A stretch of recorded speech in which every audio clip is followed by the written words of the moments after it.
Good morning, ladies and gentlemen. Welcome to day 17 of these proceedings. We're continuing with the evidence of Dr. Lincoln Smith and Dr. Blount, and we had their evidence in chief yesterday, and this morning there'll be cross-examination by the proponent and also questions from the IAC. We haven't received any further requests from any submitters to ask questions, so we'll just be with Mr. Townsend and then Mr. Kane.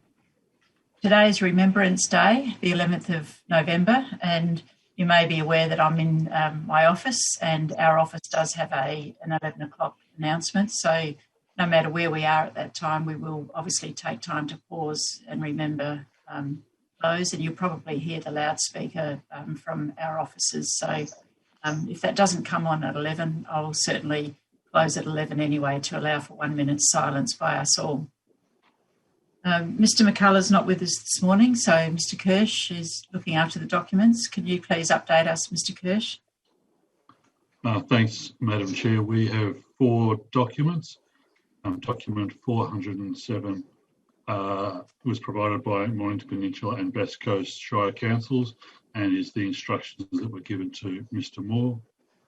Document 408 is an email from submitter 3272 regarding site inspections on French Island. Document 409 is the presentation of Mr. Moore provided by Mornington Peninsula and Bass Coast Shire Councils. And finally, document 410 was provided by submitter 3272 and was the presentation that was referred to when that submitter was questioning Mr. Marks last week. Thanks. Thank you, Mr. Kirsch. We also had a request from submitter 3272 to access the pipeline material that was provided or shown by Ms. Guild on Monday. We understand there's licensing issues with that, and we will be advising the submitter to contact the proponent through maybe, not sure if it's Ashurst or Meg Lee at Hall and Wilcox. Ms. Lee at Hall and Wilcox. So we'll forward that email on to Ms. Lee, and then she can discuss that with the submitter. Okay. Are there any other preliminary matters? Okay, I can't see Mr. Waters. Are you here, Mr. Waters? I am here, and there's nothing from me this morning. Okay, thank you. And your witnesses are here? They do appear to be. I can see them. Yes. Okay, all right then. Now, Mr. Townsend, just before you, I can't see the witnesses, so can they please speak so that they can come on screen? Hello. Yes. Okay. Yes. Good morning, Dr. Blount, Dr. Lincoln Smith. Good morning. Because you're in the middle of presentation and cross-examination, can you confirm that you haven't had any discussions with your client or anyone else about your evidence overnight or this morning? Yes, confirm that's the case. Okay, thank you. There's no other matters. Mr. Townsend, over to you. Thank you. Thank you very much, Madam Chair. Good morning, Dr. Blount, Dr. Lincoln Smith. My name's Chris Townsend. I've got some questions on behalf of the proponents, and AGL being, I think, the prominent proponent so far as the Crib Point Jetty works and marine impacts are concerned. I just want to understand what the exercise you carried out was by reference and what's reproduced in the joint statement, so we can explore how it assists the committee for their terms of reference. So if I can start there. It is a joint statement. Should we proceed on the basis that it is a truly joint statement in the sense that you consulted with each other and formed opinions together, and therefore that I can assume that when you've adopted an opinion, you both adopt the opinion as one? Is that correct? That is correct. However, as you can see from our presentation yesterday, we did focus on different elements, each of us, so it may be better to direct certain questions to me and others to Dr. Blount. All right, what I'll do is I'll start with Dr. Blount then, and I'll come back to you, Dr. Lincoln Smith, on some specific matters. So I'll let you know if I have a question for one or other of you, and Dr. Blount, I'll go in alphabetical order, and I'll start with you. Is that all right? Sure. Now, Dr. Blount, the next thing, this is just a clarification to understand your report, though, and this will be my naivety, but you both describe yourself as your doctorate's being in philosophy. Is that, I don't mind, you can both answer that. Is that correct? Yeah, that's correct. It's the actual name given to a PhD. So PhD, yeah. So, but I just wanted to be sure that was correct on the record, but yeah, I understand that. That's fine. But following on from what Dr. Lincoln Smith just told us, when I'm focusing on questions, to the extent that I'm getting into levels of biological significance, you're more birds. Is that right? And Dr. Lincoln Smith more the marine biota? yes, the way we partition it up is, yes, I'll be more birds, but probably if you have any questions on the actual methodology of the risk assessment or the impact assessment or the assessment of some of the project pathways, yeah, I'll contribute to those answers. All right. Now, I'm going to avoid screen sharing as much as I can, but I want to ask that both gentlemen, and assist the committee, have at hand your witness statement, which is document 232, and the relevant technical reports for marine biodiversity impact assessment, which is technical report A, but of course part 1 and part 2. And later I might just, as a roundup, come to your slides as a way of just checking off that I've covered things I need to cover off. So am I able to proceed on the basis that you've got that information handy to you? Yes. Yes. And can I assume that when you prepared your witness statement together, you'd read technical report A, including all of part 2 and those appendices and those reports?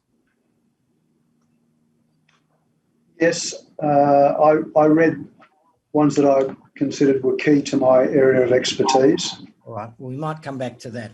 Okay. All right, well, Dr. Blount, I'll use you as the front man again. And I want to ask now some questions about what the exercise you did was in document 232, which is your primary witness statement. Can I ask you this first? Have either of you been involved in the preparation of an EES in the Victorian jurisdiction before? Myself, no, I haven't been involved in the Victorian jurisdiction. Yeah. And in preparation of an EES, Dr. Lincoln Smith? Sorry, I assisted with the supplementary EES for the channel deepening project in Port Phillip Bay. Well, you did assist. In fact, for me, you assisted, so I'm well aware of that one, but that was in the preparation, as it were, of the EES. I think you had a peer review role, but I'm really talking about your understanding of the Victorian process at the moment. Yeah. I did assist in the preparation of the supplementary EES on behalf of URS. At one time, I assisted with some data analysis on metal contamination, but I wouldn't consider that I'm an expert on the environmental assessment process as for the EES. No, that's fair, and it's as I expected. But the next thing I wanted to ask is, were you provided with, or are you familiar with the committee's terms of reference in terms of what the advisory role that this committee takes in advising the minister relevant we were. terms of reference? Were you provided with those? Or Yeah. Can I ask you this general question, which I think you can all agree with pretty quickly? In reporting, the sort of overarching report that the committee's asked to prepare contains conclusions with respect to the environmental effects of the project and their significance and acceptability. They're familiar. It's a familiar phrase, I'm sure. And I suggest to you the significance asks them to assess a measure of the potential effect, what's the size of the effect. And the acceptability asks for a judgment about whether, notwithstanding the measure of that effect, it is an acceptable environmental outcome and ultimately, in the ultimate decision maker's mind, acceptable in the context of broader project implications. We can agree so far, I think? I do agree, but acceptability also means whether the information is acceptable in terms of the conclusions that were drawn Well, on behalf of the proponent. I'll cut you off because that's actually my next question, because it seems to me about the exercise you actually have carried out. Can I ask you this first? The work both of you have done together, collectively, is really a review of the published EES work, isn't it? It's a document review, correct? Yes, with associated reference to some of the references that they rely upon. Yes, I understand, but it's in the nature of a review of the work done by others, correct? Yes, Yes. correct.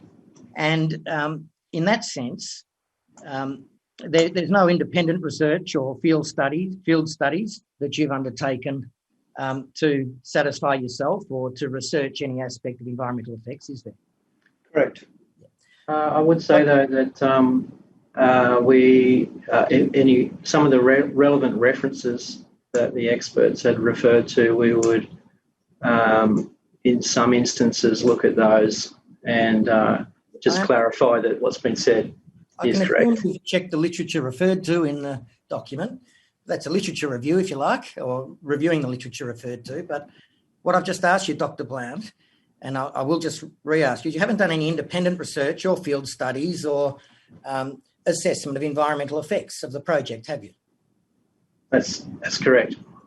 Now, it seems to me, and I think this is what Dr. Lincoln Smith just answered me, but seeing I have his answer, I'll go back to you, Dr. Blount. The very focus of your report as your review of the material in the EES is to identify the adequacy of the information that's been provided to support the EES, correct? That's basically the role you've undertaken in your document 232, is to comment on issues associated with how much information has been provided to support the EES. Yes, I think so.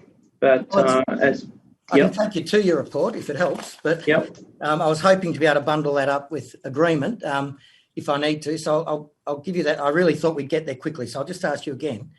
The way I understand what the role you two have undertaken is to get together and say, where are the key information gaps? And let's identify what we think are information gaps, or where more information should have been provided or more data should have been provided to help inform the EES.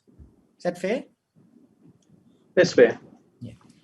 And therefore, on that basis, having done that, obviously, you stop short of identifying yourselves the significance of an environmental effect or indeed the acceptability of an environmental effect. You focus on the information that's been provided to the EES, correct? Well, partially, referring to that report in Appendix C, we do actually undertake a risk assessment in parallel with the risk assessment that was done by CEE for the marine biodiversity. So I guess there's value judgments in that in terms of consequence and likelihood. Yes, but those value judgments, for example, Dr. Lincoln Smith, are based on the material you've reviewed that's in the EES itself, and in many cases based on your opinion as to whether there was insufficient information around that view. That's the primary theme of your risk assessment. Yeah. Yes. So it really is about the adequacy of information with specific pointers as to where you say that information is inadequate, correct? Yes.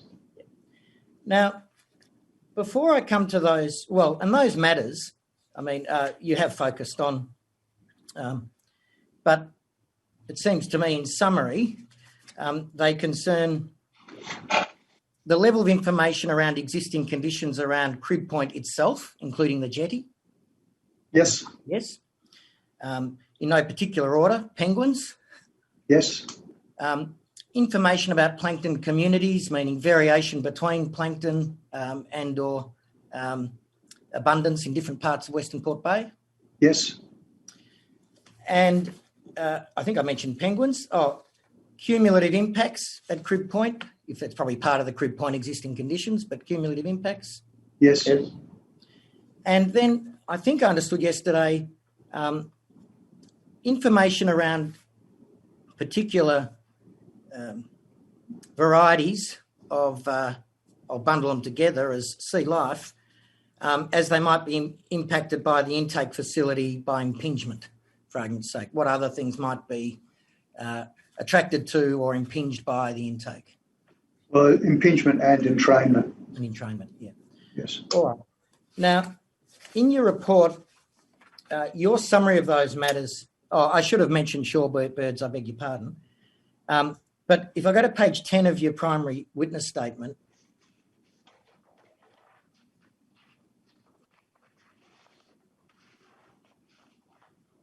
with the exception perhaps of penguins,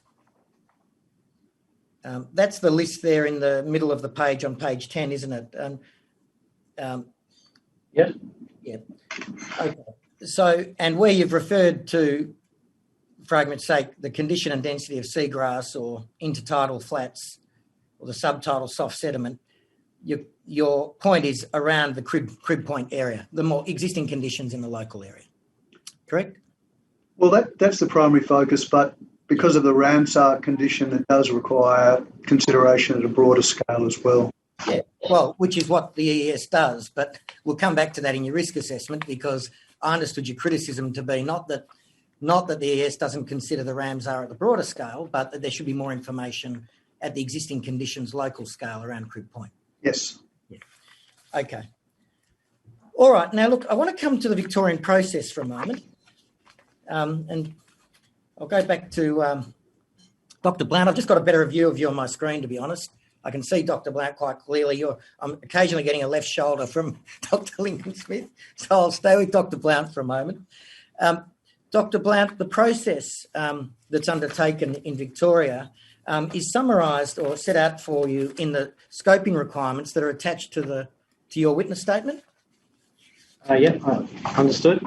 And I take it you reviewed those scoping requirements that set out how the EES process is established and according to the Minister's requirements that are set out in scoping requirements? I did. And indeed, the Minister's requirements, which are at page 3, and this is attached to your document 232, the first bullet point of the Minister's requirements is a key matter, singles out risks to other ecological values and ecosystem services of conservation areas, nature parks, marine reserves and Ramsar sites in proximity to the proposal. And if I can just pause there, can we agree that when it comes to assessing the impacts on the ecological characteristics of the Ramsar site, that we are agreed, aren't we, that that is a broader area of study, in this case in the EES, both identifying the whole Western Port Bay, but then zeroing on a study area around the lower northwest arm. And I take it that you agree with those study areas for the Ramsar sites in the EES. I agree. And then in the process is set out on page 4, and it describes how in Victoria, at least, and I think it's not that different from those you've worked in New South Wales, but in Victoria, there is under the EES process on page 4, a series of steps that really predate the exhibition of an EES, with preparation of a draft study program, draft scoping requirements that have to be approved by the Minister, including public comment, then scoping requirements being this document, an interagency technical reference group, again, including councils and the like, with independent specialist studies, peer reviews, and a review before exhibition by DELP to establish the adequacy of the document before it gets exhibited, having been through all those steps. You familiar with that? Can I expect both of you are? I'm familiar with that process, yes. And can I suggest to you, as the scoping requirements point out, an important part of that process going through that is to help the proponent, and with engagement with stakeholders and led by DELP, to ensure there's an adequate response in terms of information to the scoping requirements before exhibition. Now, that doesn't mean it's an absolute a tick or an approval, but the idea of the process is to thrash all that out before exhibition. You agree with that? I'd agree. Yeah. And on page 7 of the scoping requirements, it maintains that it's the proponent's responsibility, this is halfway through the page, to ensure adequate studies are undertaken and reported in support the assessment environmental effect, to support the assessment, and that the ES has effective internal quality assurance in place, close consultation with DELP and the technical reference group during the investigations and preparation of the ES will be necessary to minimise the need for revisions prior to authorisation of the ES for public exhibition. So a very clear statement, isn't there, that that process before exhibition very much calls for that close consultation and engagement to get to a level of information. Agree? Agreed. And then in the next statement, it says the main ES report should provide a clear, objective and well-integrated analysis, etc. Gives a whole series of bullet points. But just to focus on one of them because of the questions I'll have to put to you about the existing environment, the 1, 2, 3, 4, 5, 6 question bullet point says the main report should include descriptions of the existing environment to the extent relevant to the assessment of potential effects. And can we agree that the scoping requirements, and indeed any responsibly prepared assessment of environmental conditions, is tailored, is focused to the degree necessary to identify relevance to potential effects? Agree? I agree with every part of your statement except necessary, and that's Okay, well, where we diverge. Well, let's go to necessary next then, but I'm happy for this question to say extent relevant. Yes. And would you agree that the extent relevant in any case will at some point be a matter of professional judgment? Definitely. And Yes. also in assessing the potential environmental effects and how one goes about it, there are both aspects of professional judgment and indeed questions of approach. There are different approaches by different experts, aren't there? Well, to a certain level. Yeah. Well, there are, aren't there? There can be, but there are certain basic premises that need to be adhered to. Well, let me answer it. Let me ask you a more direct question that makes it easier to answer.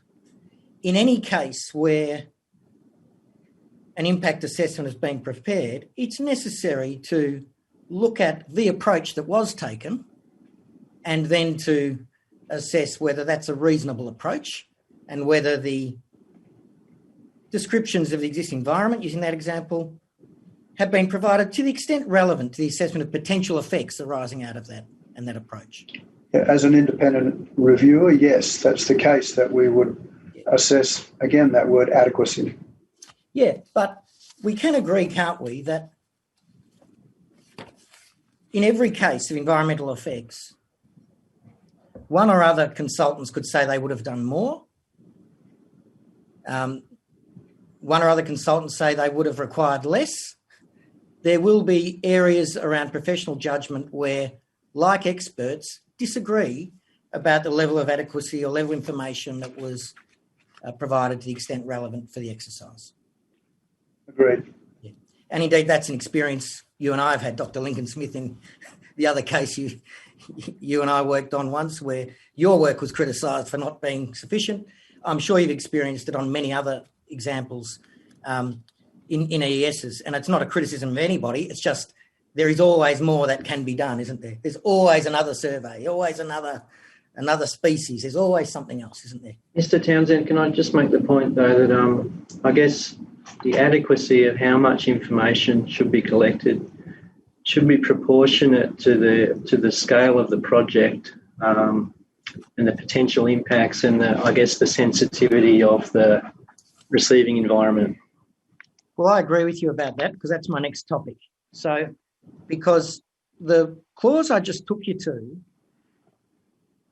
talks about the relevance and the adequacy of the information in the context of the potential effects of the project, doesn't it? So there would be environmental studies one could do because you just want to have more knowledge about Western Port Bay. But there are environmental studies that are directed or targeted in the context of the potential effect that project might have, and then researching, if you like, investigating and studying potential environmental factors that might be affected. Correct? I'm sorry, but I have to disagree slightly with that, in that, yes, you do have to focus on the environmental impacts as you would predict at the beginning of a project, but you also need to take into account the importance of surrounding habitats. So there may be a certain habitat that you think, we don't think that'll be affected. However, you should provide an appropriate description of that particular habitat if it's of very high environmental, social value. Definitely. And Dr. Lincoln Smith, our submission and our whole basis of this case that we'll put into the IC is that, well, I'll put it to you this way. Are you suggesting for a moment this marine diversity impact assessment, this whole process, underestimates the significance of the Ramsar wetlands or the ecological significance of Western Port Bay? I think it's underestimating some of the elements of the Ramsar, and an example there is the seagrass beds adjacent to Crib Point. I'll come to elements because you've already identified your topics. What I've just asked you then is a more general question. Sure. I'm not suggesting either of you, are you, that here's this project that hasn't been formulated very much in the context of an understanding of the significance of the location and the Ramsar wetlands? Yes. Yep. So we can come down to incidences where more work could have been done, but it would be unfair, wouldn't it, to say that there's been that at that broader level there's any disagreement between the experts about the significance of the environment. On the various topics, yes. So in terms of the adequacy of the process, as part of the satisfaction that there's enough information, not every piece of information, but enough to support the assessment. Do you understand that the process then goes through those draft studies I've referred to, but a series of expert technical reports broken down by discipline, correct? Yes. Yes. And that goes through the technical reference group assessment phase, correct? Yes. And so even in terms of, and then there's independent peer review, correct? Yes. Now, the situation here is that post the technical reference group phase, there was an independent peer review carried out of the whole marine impact assessment, which is exhibited with the EES, which you've seen, which is the GHD peer review. I assume you've seen. Did you appreciate that? Yes. You'd appreciate that? It's not referenced in your statement, but you do appreciate there was that full independent peer review. Appreciate that, and I've read that. I wouldn't argue it was a full review, but... And indeed, more than a full review, they're iterative, aren't they, these reviews? They're engaged along the way. So the report isn't the whole review. The same with the hydrodynamic model. There's an iterative review, and that's also exhibited as an independent review of that work prior to exhibition of the EES, correct? Right. And then thirdly, when it comes to, and Dr. Blount, your interest with shorebirds, in some cases there's further independent peer review, and Mr. Lane in this case, you appreciate shorebirds and migratory birds is an independent peer review post-exhibition and has provided evidence here. So also looking at the adequacy of the EES, the information, is there enough there?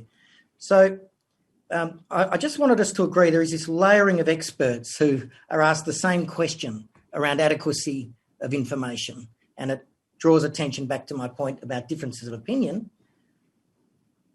But can we agree there has been a process here of independent peer review and relevantly to some of your topics, both prior to exhibition and post-exhibition? Yes. Yes. Now, equally, and I will be coming back to your particular topics, but the technical reference group phase is an opportunity for other stakeholders, including the council, to comment on the level of information provided to DELP, isn't it? And DELP to provide that feedback before the EES is approved for exhibition. Is that correct? Yes. Yeah. Now, Dr. Lincoln Smith, I've got a question for you here. And if I'm wrong, I'm sorry. But where in your witness statement do I find a declaration by you that you were advising the Mornington Peninsula Shire Council officers through the technical reference group phase? I can't recall there being such a declaration. No, you haven't said it, have you? You haven't mentioned it at all, have you? No. Now, so in fact, if I go to your witness statement, Dr. Lincoln Smith, you open your statement by saying, in letters dated 10 July 2020 and 27 August 2020, you're instructed to prepare this report with Dr. Blount, and you make a declaration, both make the declaration on your page 6, that no matters of significance you regard as relevant have, to your knowledge, been withheld from the, you say panel, but let's say committee. Dr. Lincoln Smith, you directly advised the council officers as to the adequacy of information and questions they should ask at the technical reference group phase, didn't you? Sorry, could you repeat that question? I was just looking at the declaration. Directly advised council officers, the Mornington Peninsula Shire Council, and perhaps represented them and yourself, for all I know, in making presentations to the technical reference group or raising matters with the technical reference group as to the adequacy of information and other matters concerned with the preparation of the EES. Yes, we were directly working to the council. So And we thought that established the guidelines under which we were working. Dr. Blount, you too? Were you working then for the council in providing advice to the council on what they should take to the technical reference group? Well, I understood we were providing advice to Harwood Andrew lawyers on behalf of the council. So we prepared an expert witness report to Harwood Andrew lawyers who were acting on behalf of council. Is this? Are we talking about the technical reference group phase here, or this process before the IAC? This process. Yeah. No. So, Dr. Blount, you see what I've asked, what Dr. Lincoln Smith confirmed for me is that he was providing advice to the council at the time that they were making presentations through the technical reference group stage back last year, 2019. And I'm asking, were you? Well, I believe we were providing advice to Harwood Andrew lawyers. Well, put it this way. I'll ask you this. Your witness statement, both of you, says that it commences on the premise that you start with the letters of 10 July 2020 and 27 August 2020. Were either of you working for the council or providing advice in respect of this EES before that to the council? Yes. Yes. Dr. Blount? Acoustic. Yes. And sorry, can you ask me one more time? Just to be clear. Sorry. Yeah, and look, it's okay it is important that we are clear, so that's quite all right. Yeah. Dr. Blount, what I'm getting at is Dr. Lincoln Smith was actually provided list of issues engaged with the council at the technical reference group phase. That was last year, not 2020. I'm asking, were you as well? Were you involved then too? Yeah, understood. Yes, I was. Yeah. Okay. Well, all right. No, these are my questions, I'm afraid. So what I think I'll do, though, in fairness to both of you here, I'm not out. I just want to get to the facts, all right? But first, can we agree that neither of you have raised that in providing this evidence to this committee? Raised, I don't understand, raised what? Told the committee that you were involved before being asked to prepare this witness statement. Correct. Correct. Now, all right, I'm going to proceed for a bit. We might come back to that. But can I ask you this? We just went through a discussion about independence for independent peer review work.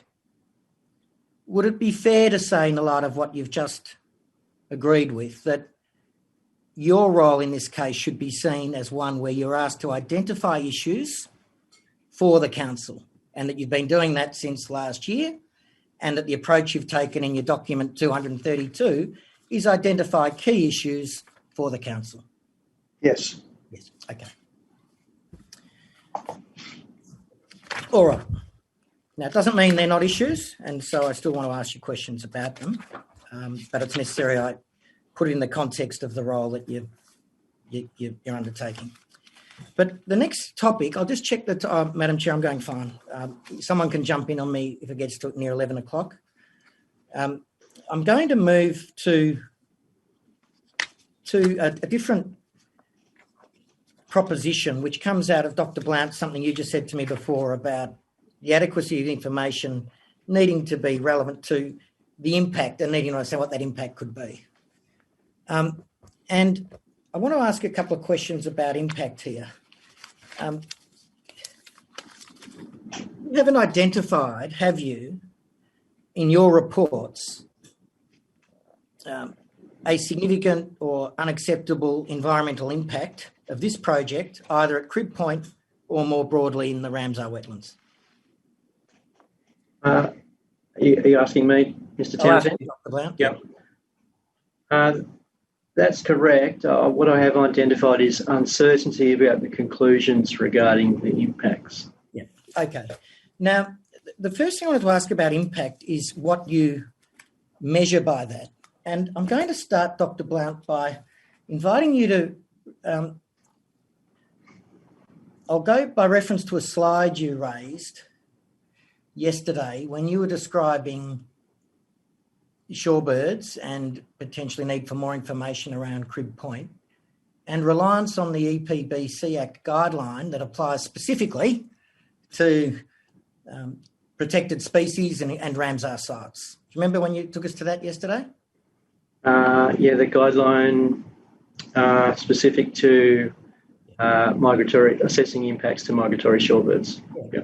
And what I understood you to say was, the EES does the minimum, but you think there should be more than the minimum. Remember? That's correct, Mr. Townsend, given, I guess, as my point before, the size, the scale of the project, its longevity, and the sensitivity of shorebirds and their proximity of habitat to the project.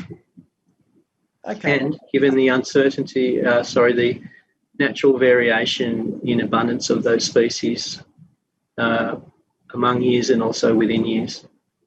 Yeah, now I think I understand that, but I'm trying to find. Can you help me with the slide? What you did this on, Dr. Blount? If I could just step in for a moment. The question was put to Dr. Blount a moment ago that the guidelines to which Mr. Townsend is referring were specifically directed to Ramsar wetlands. That is not correct. Well, I just want to be clear about that.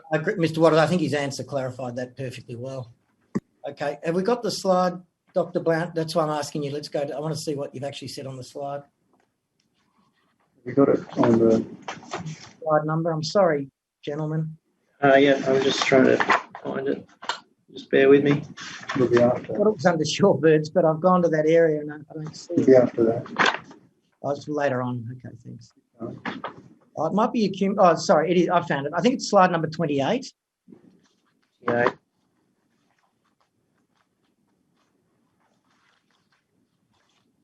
Yeah, it's slide 28. And I accept what Mr. Waters just put about that now that I look at this.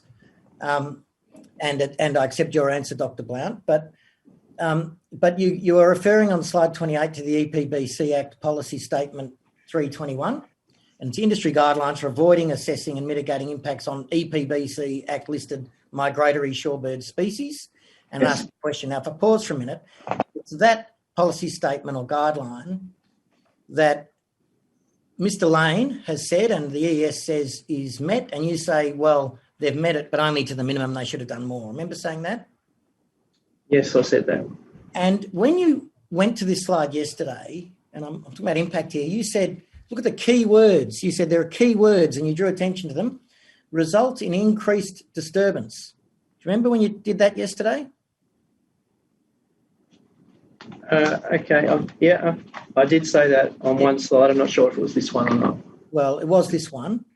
And then, but you didn't read out that the following words are leading to substantial reduction in migratory shorebirds using important habitat. Now, putting aside whether you read those out or not, my real question is, once you're looking at impact, it's necessary to, in terms of significance, be measuring the potential, the significance of the potential impact, isn't it? Correct? Yes. And you would agree that that guideline is asking whether there'd be a substantial reduction, isn't it? Not any reduction, not some reduction, not an individual choice reduction, but a substantial reduction in migratory shorebirds using important habitat. That's correct. Yeah. Okay, now, this goes to, if you like, my question of approach, because part of the professional judgment, part of the decision you make about adequacy of information involves a judgment about whether you think, looking at a project, it has that potential to lead to substantial impacts in this case, doesn't it? Yeah. Yes. And so I want to come back to, I'll withdraw that. I'll do this a bit differently.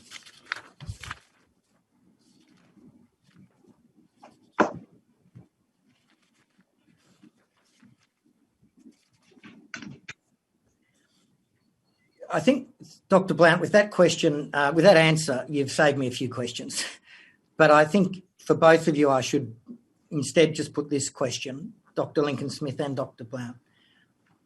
One thing's for sure with these sort of projects is that it's not the case, is it, that when you're conducting this environmental assessment that you're aiming for zero impact, is it? You accept there's going to be some impact, don't you, because of for whatever reason, you're going to contain, minimise, but it's not about zero impact, is it? Well, the philosophy behind it is to avoid, minimise or mitigate in that hierarchy. So the primary aim is to avoid if possible.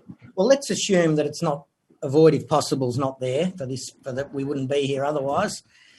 Just like avoid if possible wasn't there for your botany work or your work at Dampier or Dr. Lincoln-Smith, your work in Darwin.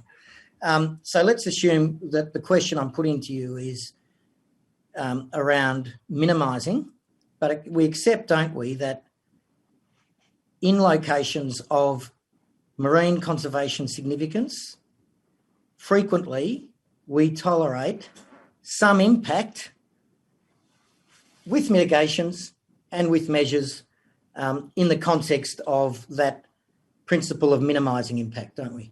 Can I just respond to that, please? Exactly that question. We'll answer my question first. I'm coming back to Darwin. Okay, well, forget about Darwin. I'll come back to Darwin. Listen to my question. We tolerate some impact, don't we? We're not. You have both provided reports over the years for other projects that in areas of significance where what you're trying to do is minimise the impact but not eliminate it. That's all. Yes, but it depends on the receptor. Can I just respond to that? Any development will cause a disturbance. Whether that's an impact or not is another matter. And whether that impact is outside the bounds of natural variation will lead you to decide whether that's a significant impact or not. So it's not as simplistic as saying any development will have an impact. It will have a disturbance, but then we really need to go behind and beyond to see what sort of magnitude of an impact is. And typically in our world, we define it as variation beyond natural variability. Well, whether that's the test or not, I think you've answered my question in the affirmative. The assessment is conducted on minimising an impact, not eliminating the impact. There will be an impact. I think you've just said Correct. something. Yes. And so let's use the Dampier example. Dr. Blount, one of the documents, it's not before the committee, and Madam Chair, I'm not asking for it to be before the committee. It's just some of the projects that are referred to in the CVs of the two experts here, one of which both Dr. Lincoln Smith and Dr. Blount worked on near Dampier for an offshore gas exploration facility that involved horizontal drilling and then emerging a gas pipeline in a sensitive marine conservation area on the northwest coast of Western Australia. You're both familiar with the project. It doesn't matter about the project except to be familiar with it. But the example I want to give is, in that one, where seagrass was a primary concern, your work aimed at saying, let's keep seagrass loss to less than 0.5%. Correct? Yeah.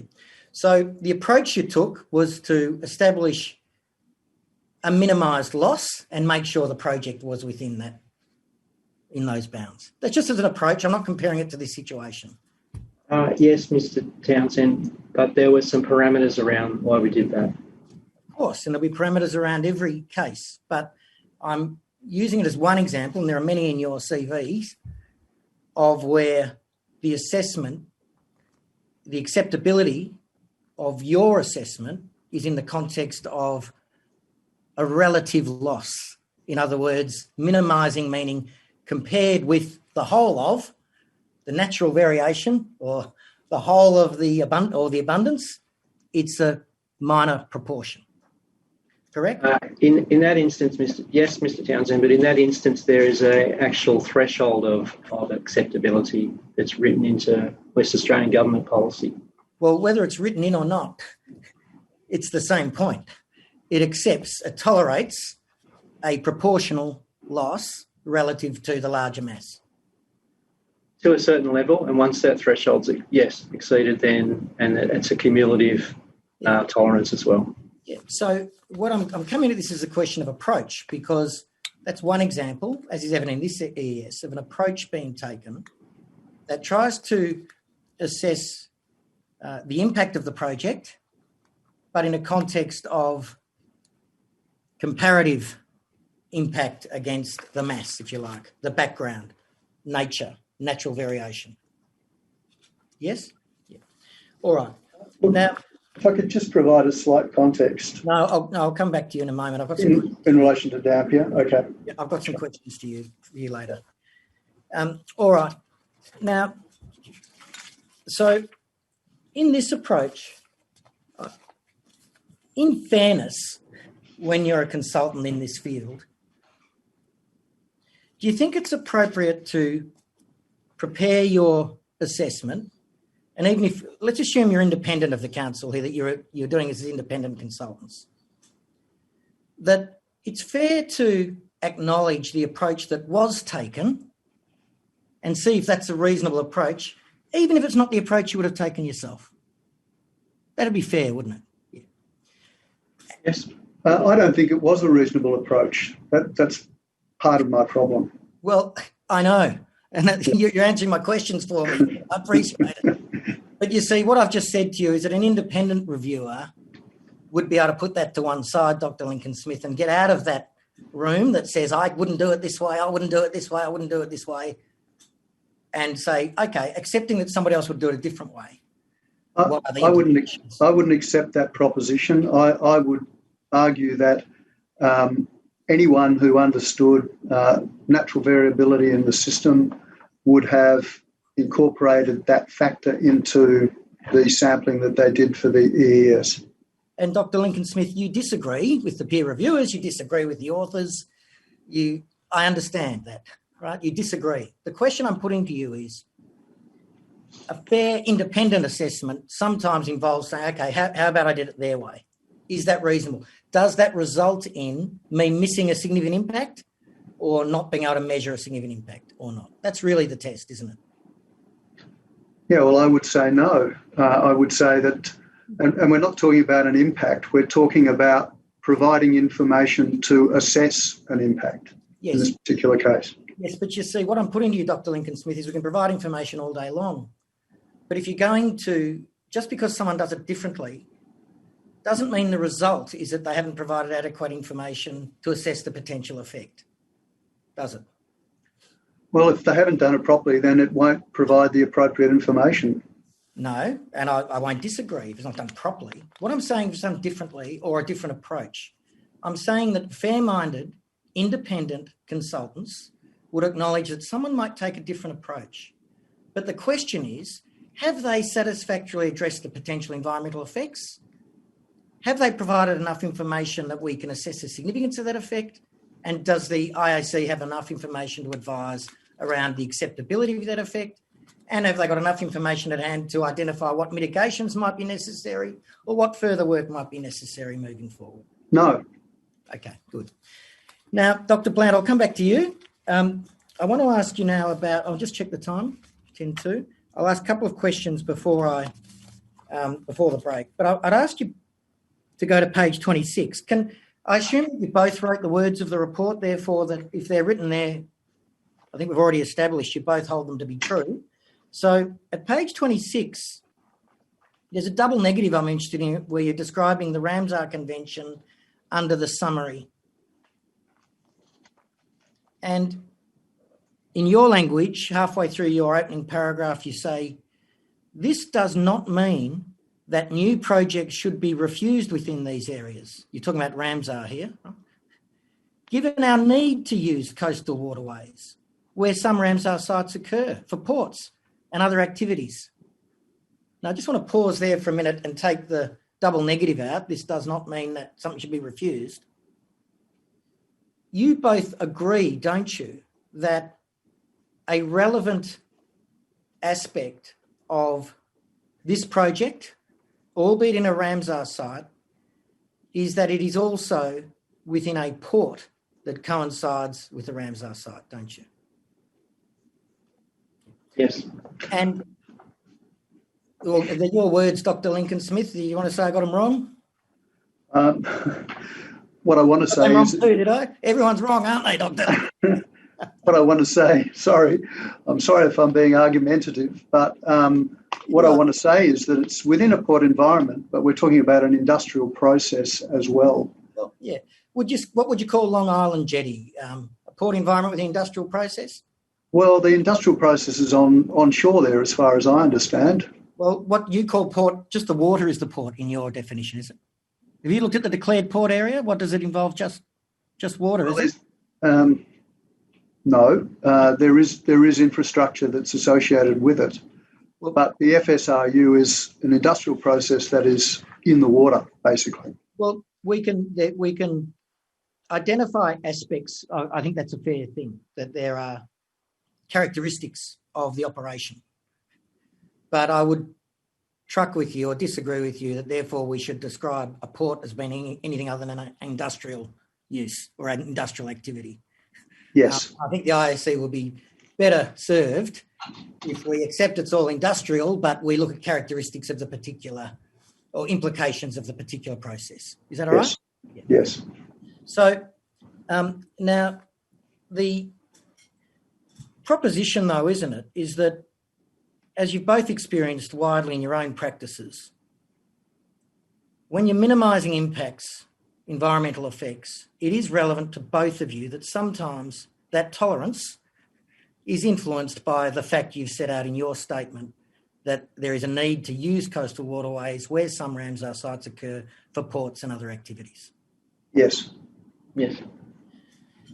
And so it is the case, isn't it, that the approach, the very first observation that might be made about environmental effect in this case is that the industrial process, the project, is wholly proposed within an established port. Yes. And that's a different situation in your Dampier example, isn't it?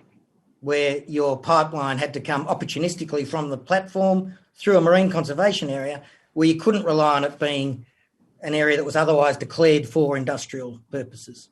Yes.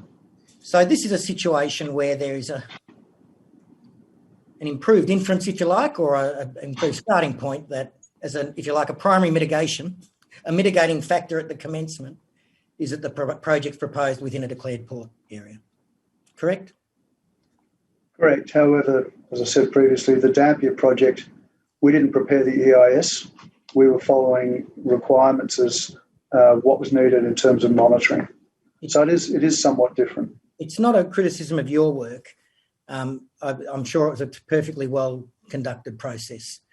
Sure. Just saying that it's an example of otherwise coastline that's otherwise not impacted by human activity or industry, sometimes being the subject of an EIS and need, if you like, or the requirement to get the gas in, impacting that. Whereas here we're at a starting point of the environmental impact being focused at a location that is a port industrial area.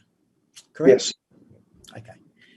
Madam Chair, I think rather than go to the next question, given that I'm reading 1056, and rather than be halfway through, would it be all right if we just took a short break now and covered over the 11 o'clock period?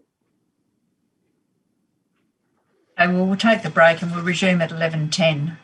Thank you. Thank you. Okay, thank you. Thanks. Thank you, ladies and gentlemen. So, Mr. Townsend, Dr. Blount, Dr. Lincoln-Smith. All right, thank you.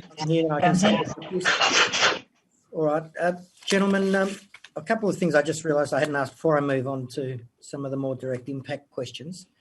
But first, Dr. Lincoln-Smith, I wondered why last night or yesterday when you finished your evidence, you said you would have liked to undertake a site inspection to help inform you about your evidence. Do you remember saying that? I do. Why didn't you do it in 2019? I wasn't asked. But did you think it would have been good then? Did you Yes. also think that would help? You know, I mean, I take it you haven't just realised it'd be good to have an inspection. You must have thought it in 2019 as well. Well, I was working to a brief, and basically I worked to that brief and did the review as I was requested. All right.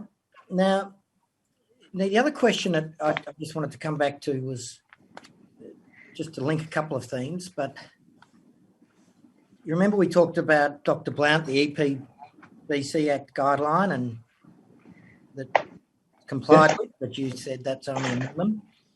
And do you remember when we talked about your Dampier project, you said, the 5% seagrass came from a government guideline? Remember that? Yeah, yes, I do. It's fair to say, isn't it, that this EES, so far as it assesses ecology, is also calling up, in all instances, relevant guidelines, isn't it? Whether it be the SEP waters of Victoria, the EPBC Act guidelines, or indeed ANZAC standards, including those for chlorine and other compounds.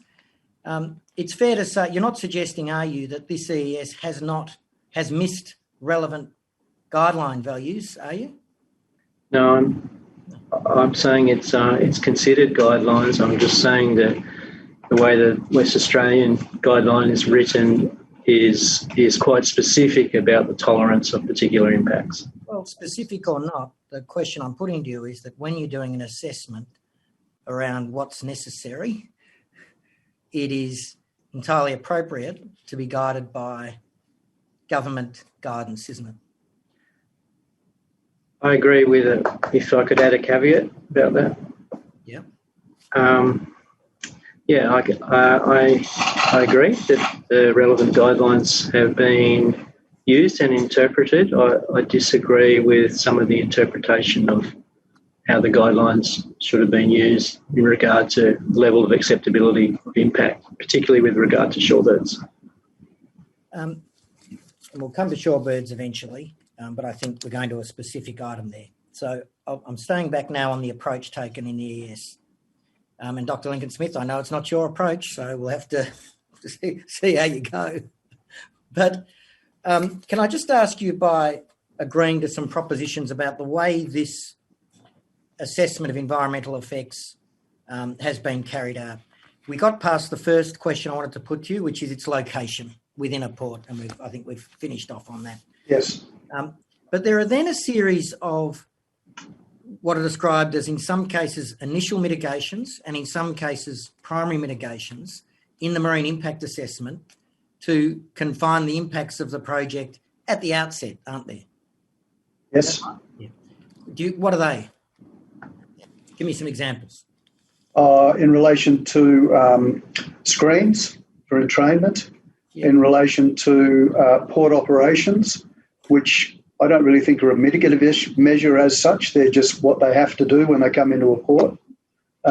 So I can, there's a whole series. Fixed discharge ports, the location of the intake relative to surface level and seabed level, for example. Yeah. So you remember the scoping requirement that left professional judgment around looking at the effects. It is the case that this particular marine impact assessment commences on assumptions and building in known impacts based on those primary mitigations, correct? Well, I don't think we know all of the impacts in relation, for example, to the chlorine discharge. I think there's issues associated with that. It's different. Sorry. Dr. Lincoln Smith. I'm talking about the approach in this ES is it commences with, in fact, it starts at about, in the early pages around, I think it's pages 8 and 9, even in summary form, but then in detail through about 312, it lists the operational standard facts that will apply, and on that basis then measures the potential effects. Correct? As applied in the EES, but there have been changes since then. Sure. Well, because this is for the purpose of then assessing, measuring, improving, mitigating. But the starting point is to say it's going to do this, yeah, and then work from there, right? And there'd be some EES where first you do the whole assessment, then you come back and say what do you need to do. This one says we're going to do actually this here. So it is relevant, and it is important, isn't it, to acknowledge that this marine impact assessment is premised on those initial or primary mitigations. Yes. Then if I can ask Ms. Gill to put up the figure, I think it's 726. Are you there, Ms. Gill? If you can screen share that figure. This is a figure that appears in a few of the witness statements, but also in technical report A that locates the operation at Crib Point. Thank you, Ms. Gill. Can you see that, gentlemen? Yes. And you've seen it before. Yeah. But I just wanted to also at the outset, when we talk about what's reasonable or at a local level, what's necessary or relevant at a very local level at Crib Point, to point out some characteristics using this that I think we can agree about. But first of all, you've both seen this before? Yes. Yes. And I think you've probably seen other similar figures that add additional information, such as the area of the port regulated zone and the like, yes, here and down around the land, etc., and the exclusion zone around the jetty, etc. All right. Well, what I wanted to show you here, though, was that you see the green striped area on mine. It might be blue for some. Described as a dredged area. Yes. And that's not the whole dredged area, but that's a 50 hectare zone of dredged area, but it connects, doesn't it, to the balance of the main shipping channel and the further dredging that we know is maintained at depth by the Port of Hastings Development Authority, correct? Yes. Yeah. And they maintain that by levelling both that dredged area but also the main shipping channel as necessary, however frequently as they see necessary. So immediately again at the outset of the marine impact assessment, we're able to identify, aren't we, that the project is located not just in a port, but at a part of the port that is on the first hand has been dredged, correct?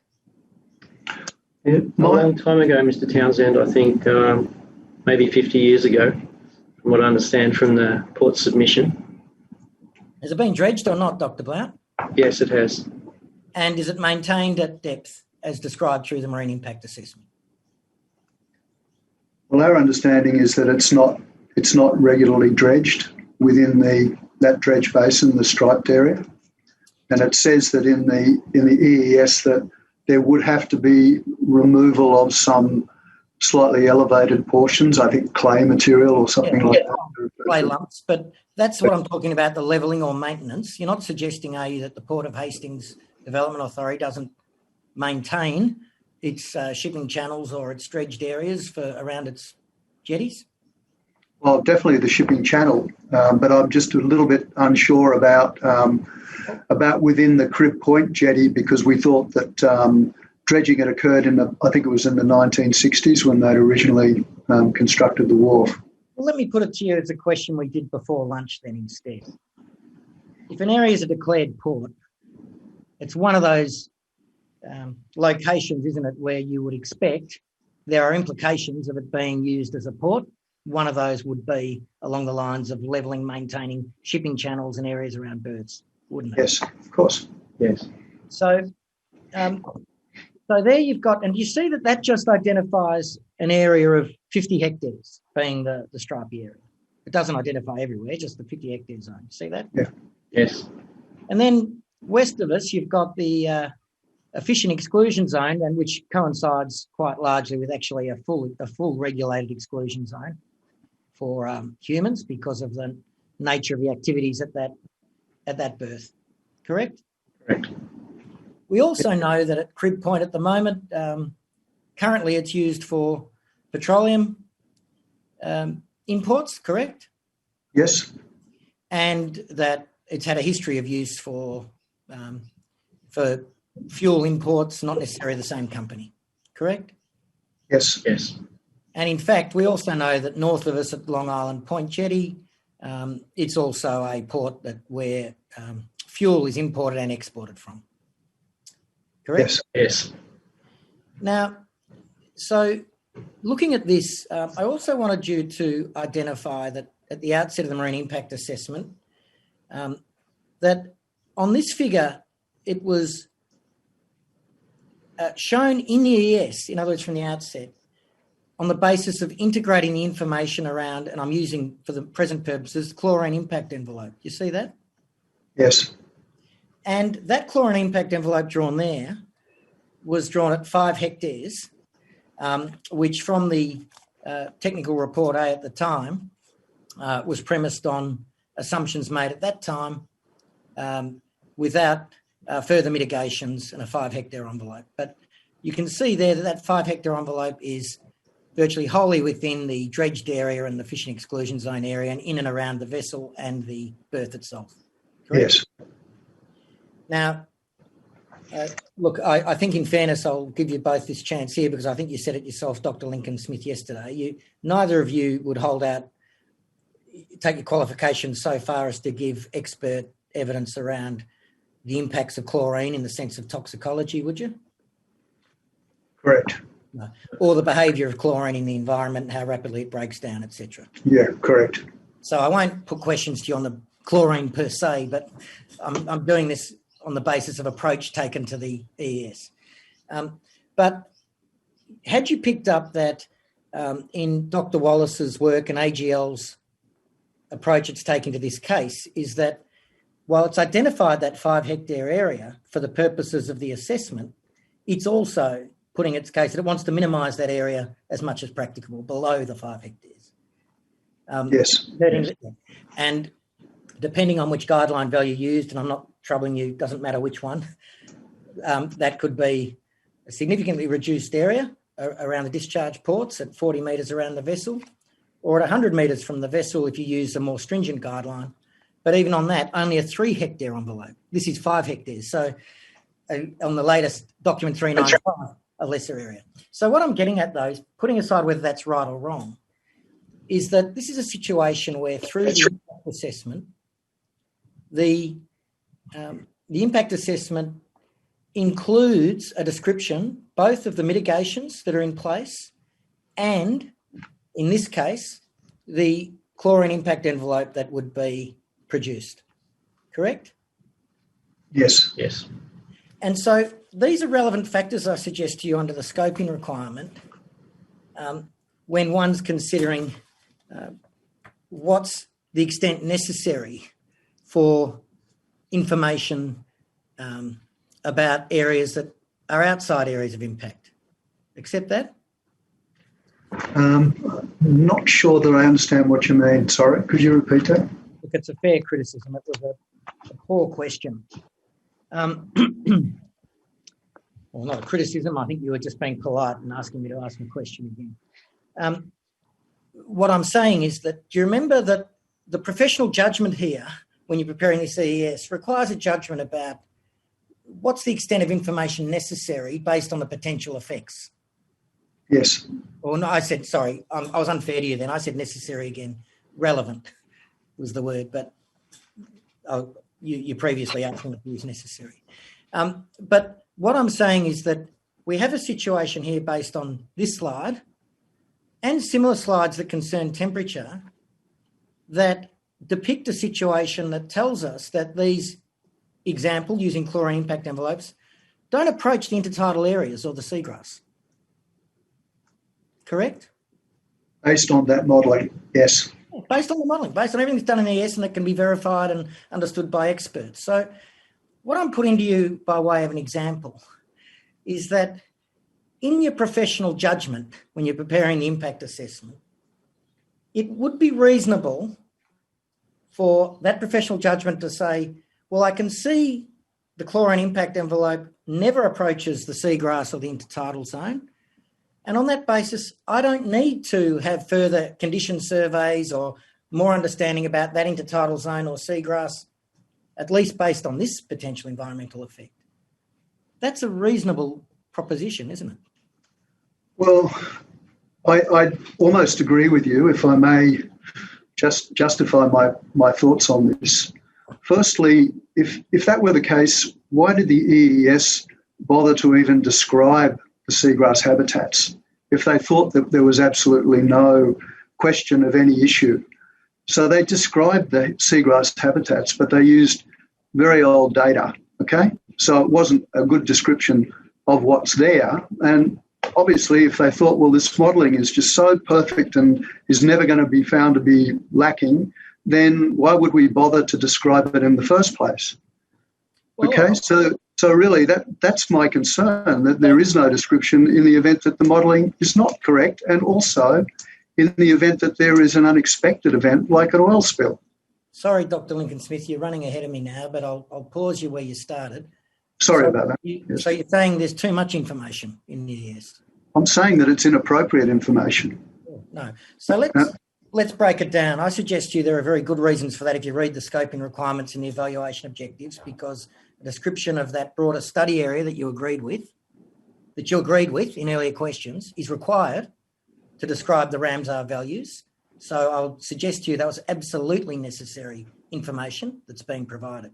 The questions I'm putting to you is why you have to get this level of local information special to Crib Point for the seagrass in this location when we can show you on the work that was done and the mitigations that were provided from the outset that the effects won't touch the seagrass.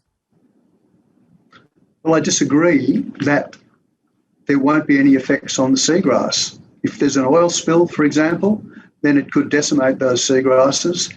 If the modelling is incorrect, or if some event occurs that shifts the chlorine or the warm water or the cold water further to the west, then it's close enough that it could have a devastating effect with flow-on effects to shorebirds and fish and other organisms.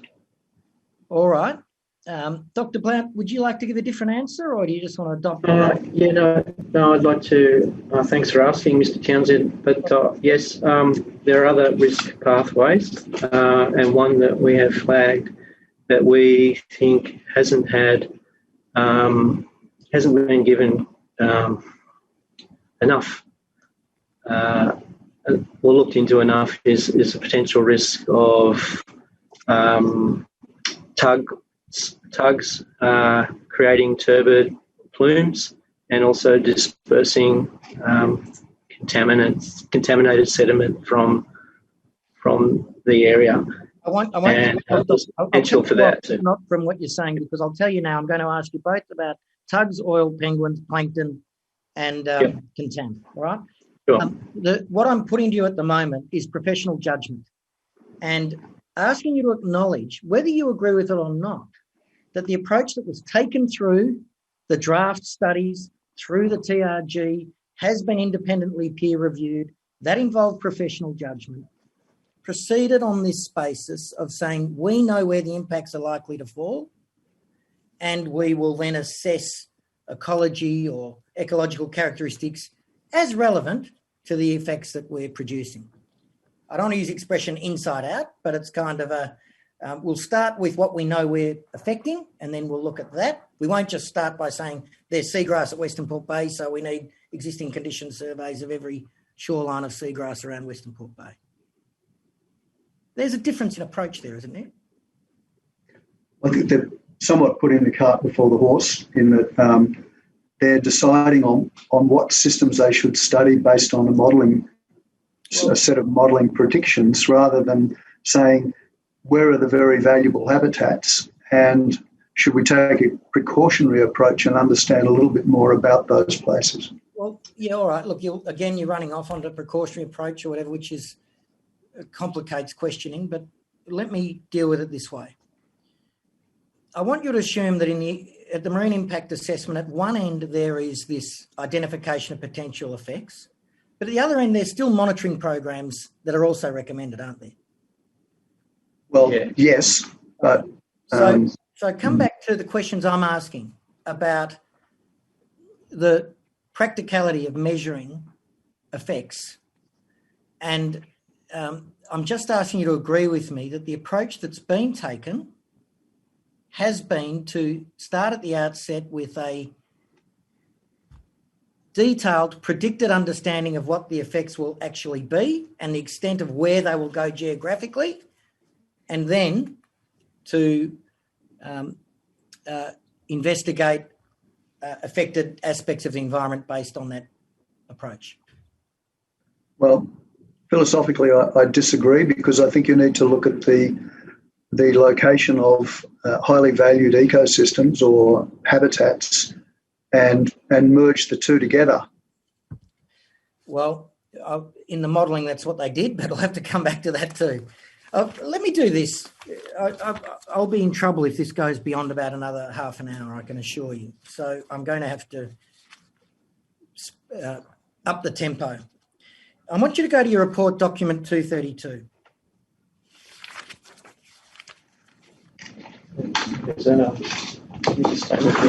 Yep. I'm going to start on page 7, and I'll put aside clues here about your lack of independence, but we'll put that aside. At page 7, under 3.1.1.1, and this is just on plankton studies. For example, acknowledge the plankton studies done for the EAS are extensive and, for some reason, you've got the word superficially, but we'll leave it there, represent an impressive body of work.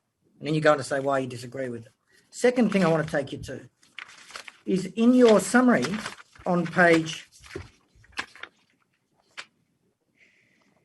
26, where you're describing gaps in how project hazards have been handled.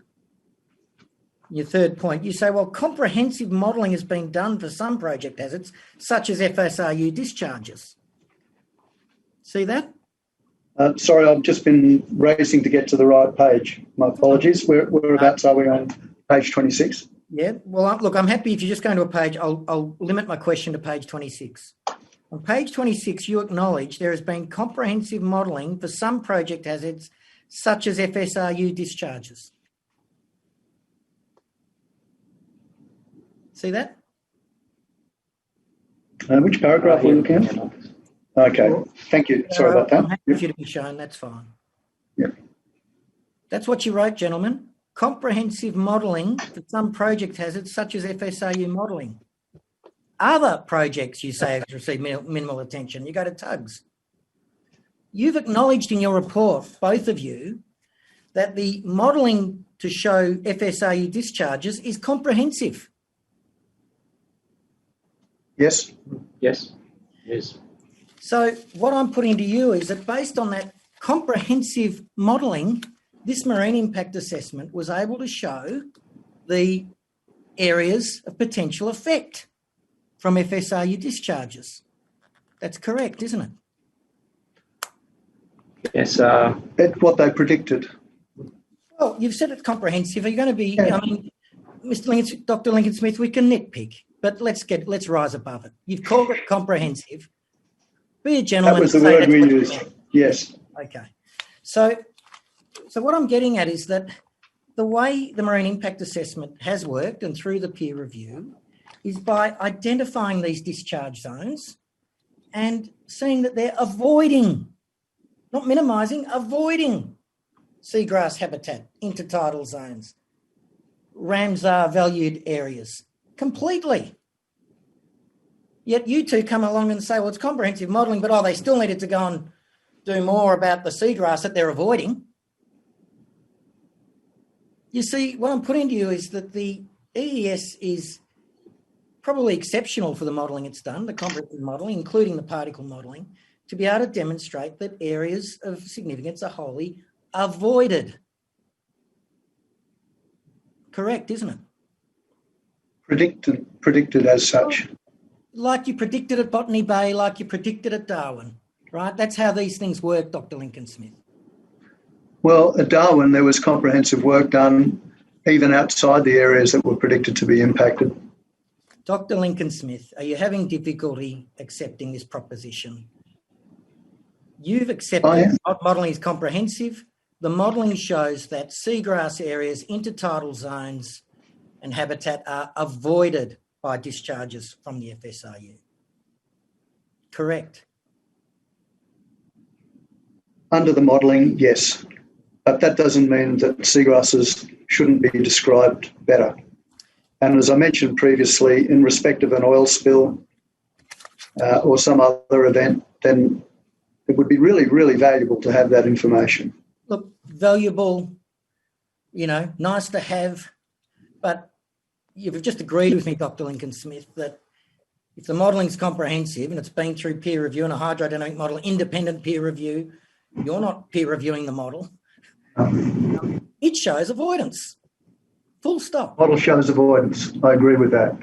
Now, so then can I go to your slide on foraging habitat now? I'm going to move quickly now. Dr. Blount.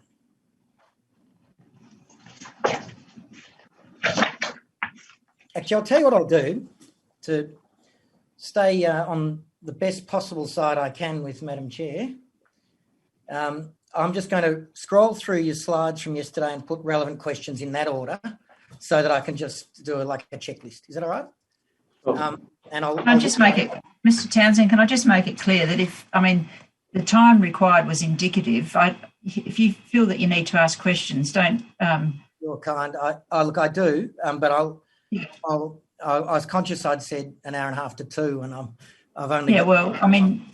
Yeah, I understand that, but if you need to ask questions, you need to ask questions. I'm very grateful for that. Thank you, Madam Chair. But look, having set off on this journey, I'll do it this way, gents, but I'll take a breath. So using your slideshow and just scrolling through, excuse while I just take the time as the slides go. Okay, I'm going to stop at your 4, which is really a question of approach, slide 4. And I thought rather than a slide that talked about, that asserts what you think is important or should be done, or the lack of work that was done, that it'd be fair to focus on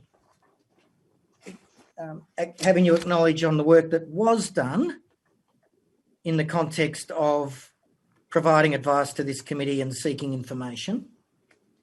And can I asked you earlier, had you both read part 2 of Technical Report A? And I think Dr. Lincoln Smith, you said as relevant. Dr. Blount, I assume the same for you. Was it only if it mattered to birds, or had you looked at it? I've looked at more than just the birds, Mr. Townsend, but I can't recall exactly whether I looked at the whole lot or not. That's all right. Again, I stress I'm focusing on approach here because there's professional judgment is the topic again. But I wanted you to acknowledge, if you would, that using plankton at the moment as an example, that the Technical Report A Part 2 included 3 separate reports describing the sampling program, first for phytoplankton, secondly for zooplankton, and thirdly for ichthyoplankton. They were appendixes B, C, and G, correct? Yes. Did you read those in full? Yes. Do you also acknowledge that in each case, the sampling process was then sent to relevant experts for their advice? I don't know about that, who they sent them to. All right, well, let's start with the Appendix B, and I'm using my hard copy. This is a bit of a point and shoot exercise, but I just want you to acknowledge this work. I'll start with, Appendix B is phytoplankton. And do you see that there's an attachment to the report on phytoplankton, which is prepared by Dr. Stephen Brett, Dr. David Hill, Dr. Tamsin Smith-Harding from Microalgae Services. It's at page 37, which reviews the sampling program. We're just trying to go to that. Well, and tell me if you weren't aware that had been done. I was aware that it had been done. Yeah, I didn't read it in detail, I must admit. Okay, that's all right. I'm not going to get into a discussion about it. It's a matter of approach, but Yeah. there is both a dedicated report on the phytoplankton sampling program, but also the sampling program is reviewed and described by specialist experts as an attachment. You see that there? Likewise, Appendix C for zooplankton. Go to that. If you go beyond page 50, also includes specialist work from Kerry Swadling on marine zooplankton that explains the previous studies of zooplankton and the information around zooplankton in, if you like, as a sub-consultant specialist report that goes exactly to the distribution of zooplankton at Western Port Bay. Had you seen that before? I had. Yeah. And then thirdly, if we go to Appendix G, ichthyoplankton, there's a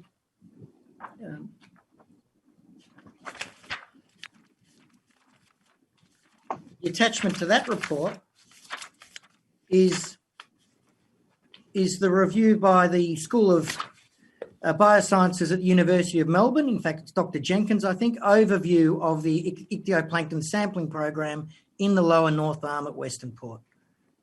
Now, in each case, what I'm putting you as a matter of approach, would you agree that the consultants have then gone to specialist consultants on the sampling program as they relate to plankton communities?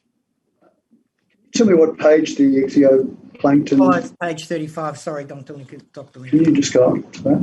Page. Got to go up.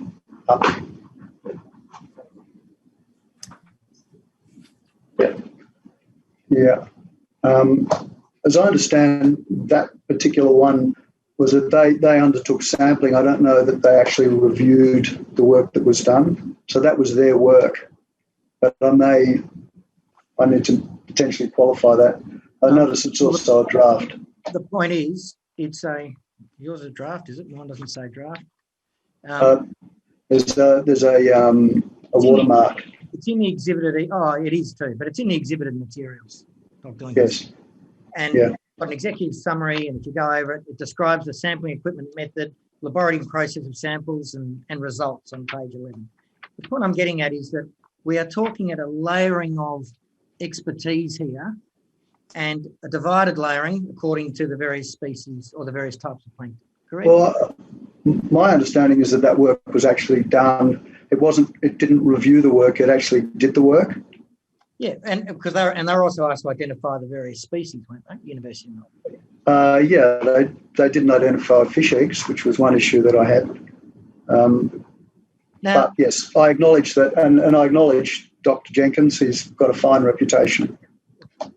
and likewise, when it came to, and I know I'm not asking about chlorine, but you understood they consulted with the CSIRO around what was appropriate. So what I'm putting to you is this approach, this ES, includes both the expertise you see in Technical Report A, but then outsourced sub-consultant, higher levels of expertise on a range of topics throughout the second part of the technical appendix. Did they comment on replication or sampling vertically through the water column in relation to the depths of the intakes? There are issues there that I've identified that perhaps weren't identified by other reviewers, depending on their scope of work. Smith, I'm sure there are. What I'm putting to you is that's the approach that was taken. So, I mean, the point I'm getting to with doing that is that it's kind of easy to turn up at these hearings and say, oh, they didn't do this, you didn't do that, or throw a stone at that. But it's fair, isn't it, to acknowledge that there's an enormous amount of work by an enormous range of qualified people doing their best. And in spite of that, there are still major issues in terms of the EES process. Yeah, well, let's see how major they are. Do you want to be held to that word, Dr. Lincoln Smith? I'll probably get in trouble, but yes, please. Well, you will, because you've already agreed you didn't assess the extent of them, and I'll tell you why. In the first questions I asked you about the committee's terms of reference, I said they had to assess both the significance of the potential effect and whether it's an unacceptable one. And you said you hadn't answered either of those questions. You've just pointed to some information gaps. Yeah. So before we get on to something being major or whether it's a big deal or not, that's going to be a matter for the committee, isn't it? Now, but I want to go to you on some of the things that you have raised, and I'm going to go to shorebirds next just because it's convenient for me. But in your slides, Dr. Blount, you reproduced the information based on previous bird surveys that showed the foraging areas for shorebirds. That's correct.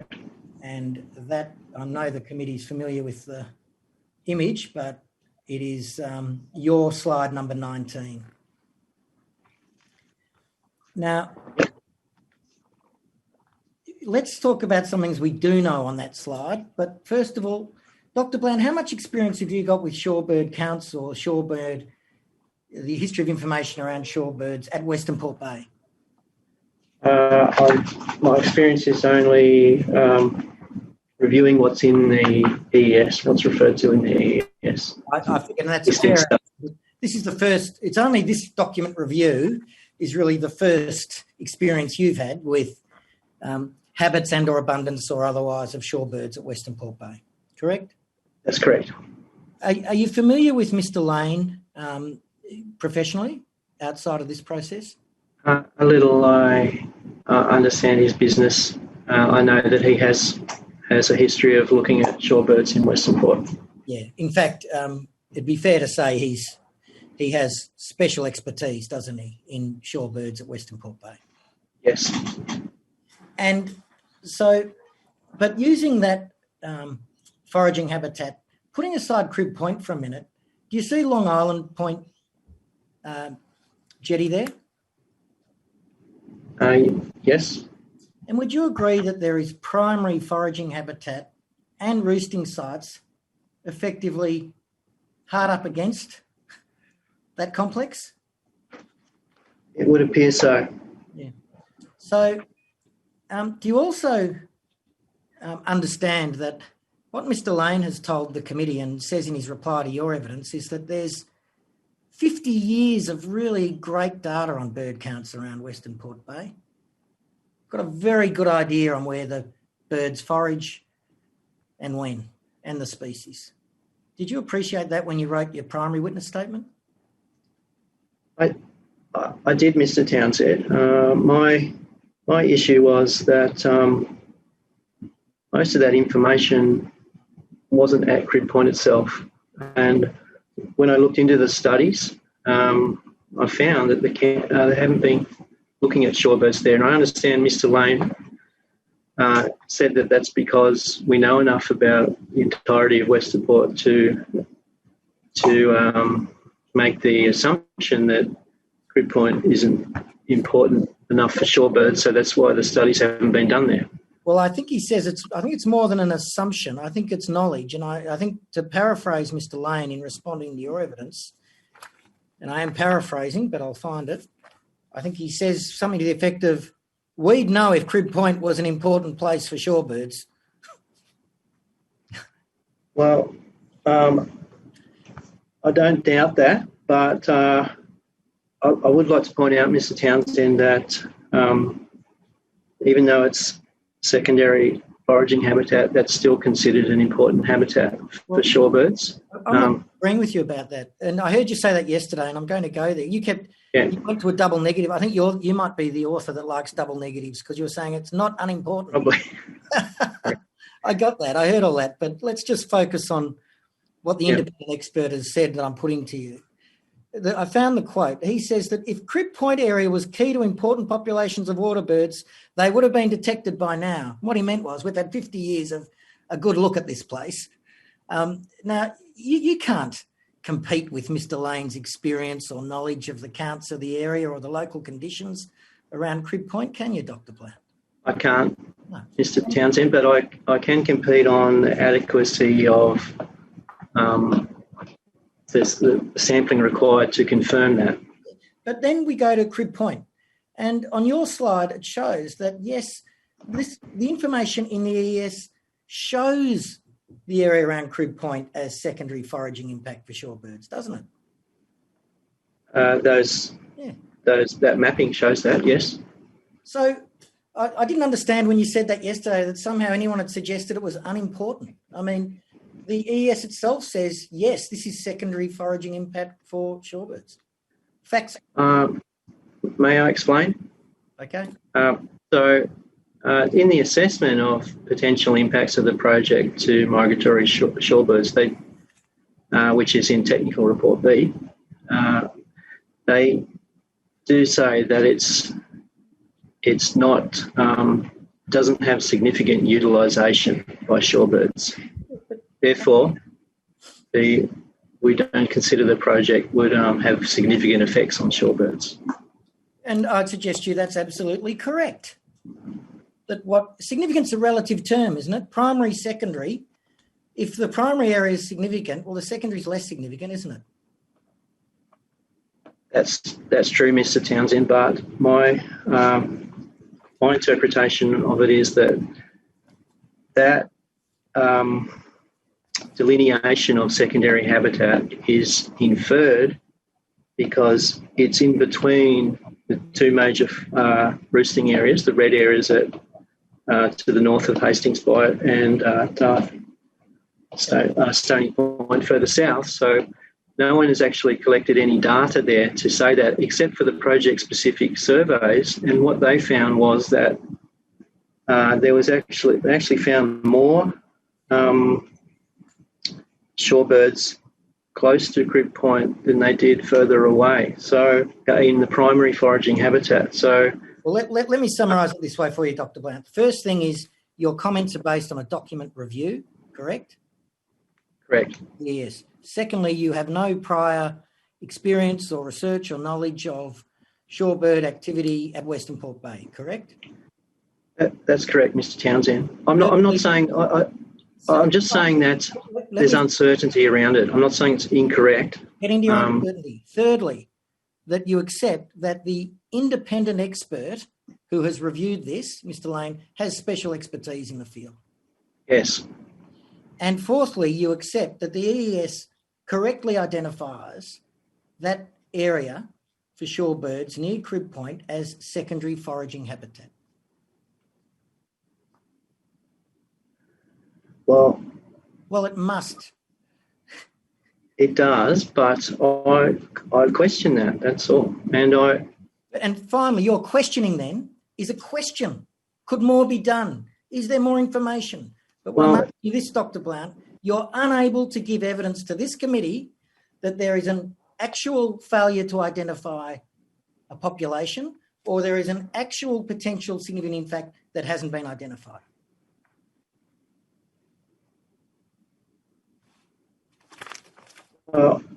There's uncertainty around the conclusions of utilisation of that area by shorebirds, and therefore we can't be certain about the assessment of potential impacts. And the other thing is there's not enough, the information collected for that area regarding shorebird habitat is inadequate with respect to the guidelines, those EPBC Act guidelines for assessing the impacts on migratory shorebirds.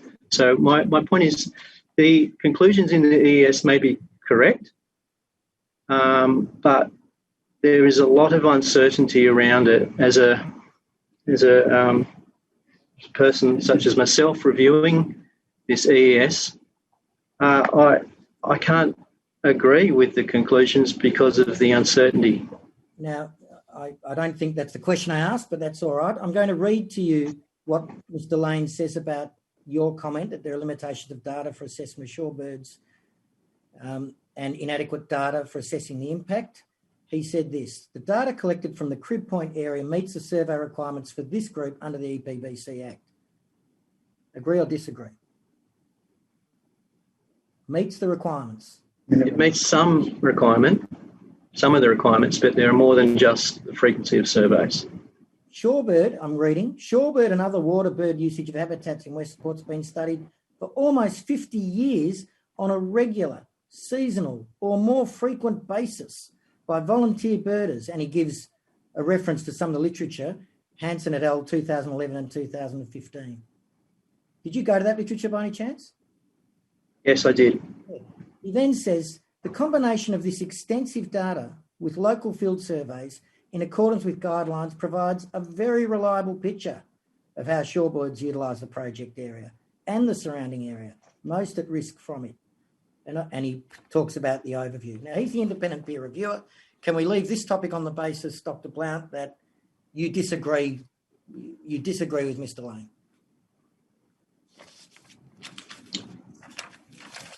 I disagree with Mr. Lane. Yeah. All right. Now we're going to move, Dr. Lincoln Smith, now to your slide 24. I think this is you actually, Dr. Blount, slide 24.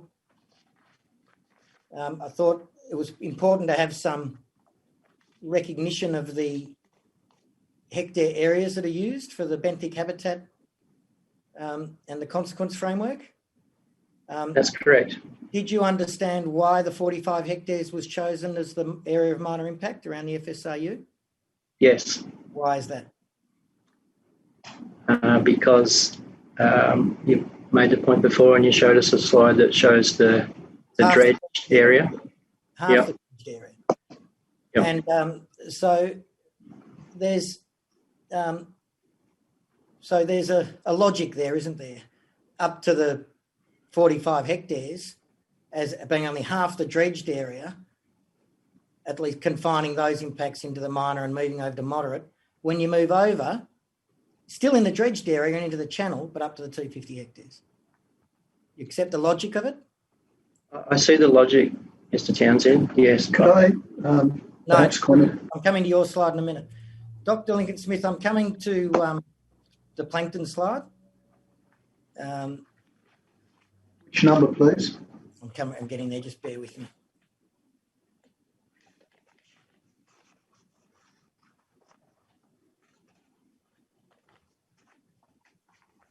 I thought it was your slide 9, but I've just struggling a bit here, so bear with me.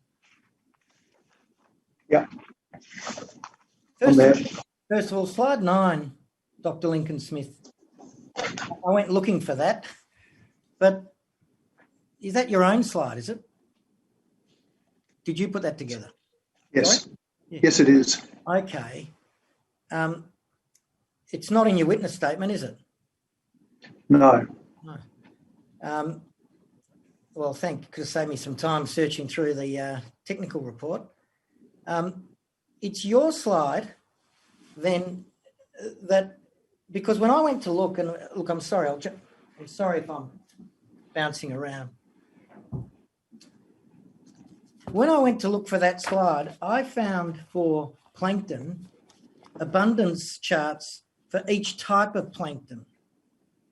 And I think they're at pages 158 and 159 of Technical Report Part A.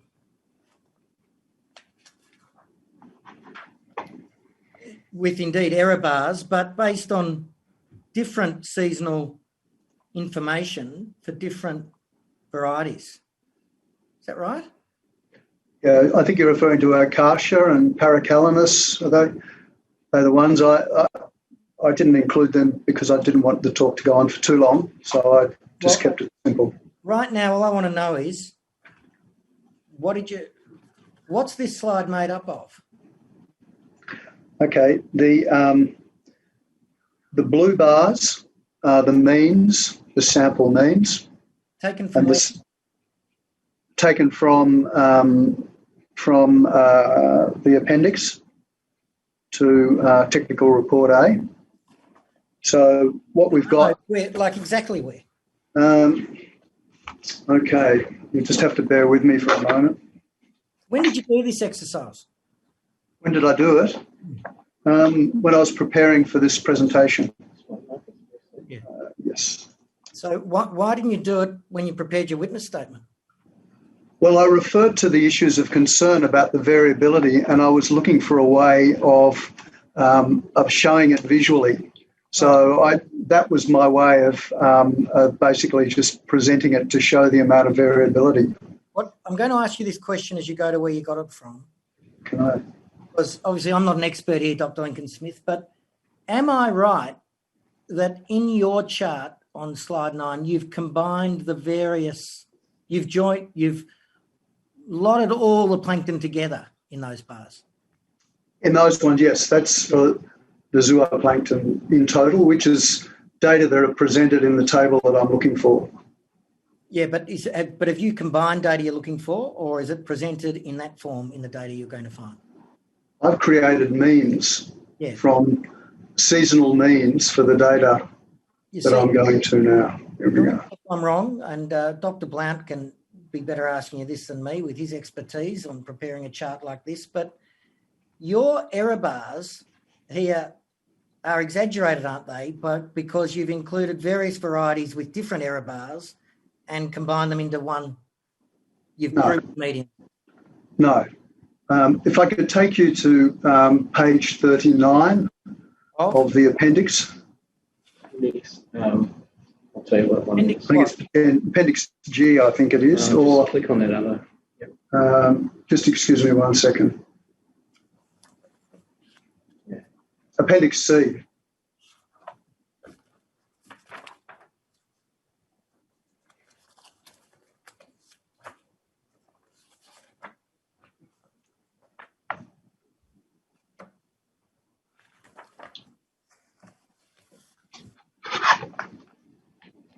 So you did have a page number, I think, 39, was it? Page 39. And then there's a number of subsequent tables. Yeah. Which are divided into different taxon? Yeah, and if you look at the bottom, you'll see total zooplankton, total number of species. Yeah. So if you look at the top, it says monthly zooplankton density at site N2. And then the next table is the same table, but for N2 and progressing through to S2. And in the first row, it shows the months of sampling in which there was a single sample taken at each month. I'm not. I understand. You can explain it all you like. I'm just trying to understand what all my humble brain can handle. All right. Okay. What I'm asking you is, when you've made up that table with your sample means, are they one of those taxon or are they grouped? They're grouped to total zooplankton as at the bottom of the table. And do we If you go to the second last line, row. even Sorry. can we see between different taxon, different variability across the months when you go up in that table? Oh, yes. In fact, I was trying to be somewhat precautionary, well, not precautionary, but generous in a way, because you would expect less variability for total zooplankton than you would for individuals. And if you look at some of the species that are identified in that table for N2, you can see there's enormous variability going through time. So if you go for the first row of data, Acacia, you've got December 18, which I didn't include in the graph because that's not a season. About it. I asked you how you combined individual. You said it was generous of you. I'm very grateful you were generous. I asked, did you combine taxon in that table and group them together in the chart? The answer is yes. No, I didn't combine them. The table combined them at the bottom. You've used the, okay, let's do it this way. You've used the total column, not the seasonal variability for any particular taxon, correct? Yeah, I used the total row, not the total column. And demonstrate seasonal variability. Okay. And if I may just finalise, if you go for not December 18, because that's only 1 month in a season, I constructed a mean from the 3 months in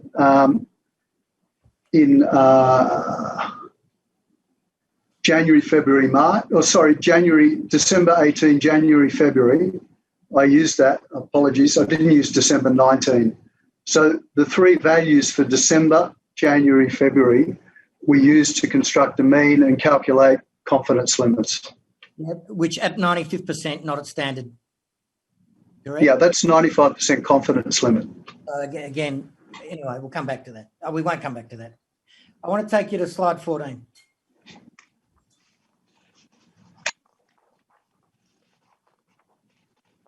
Slide 14, the image is taken again from the EES of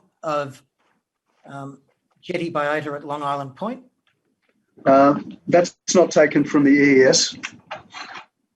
It's taken from a paper referred to in the EES by Bock et al.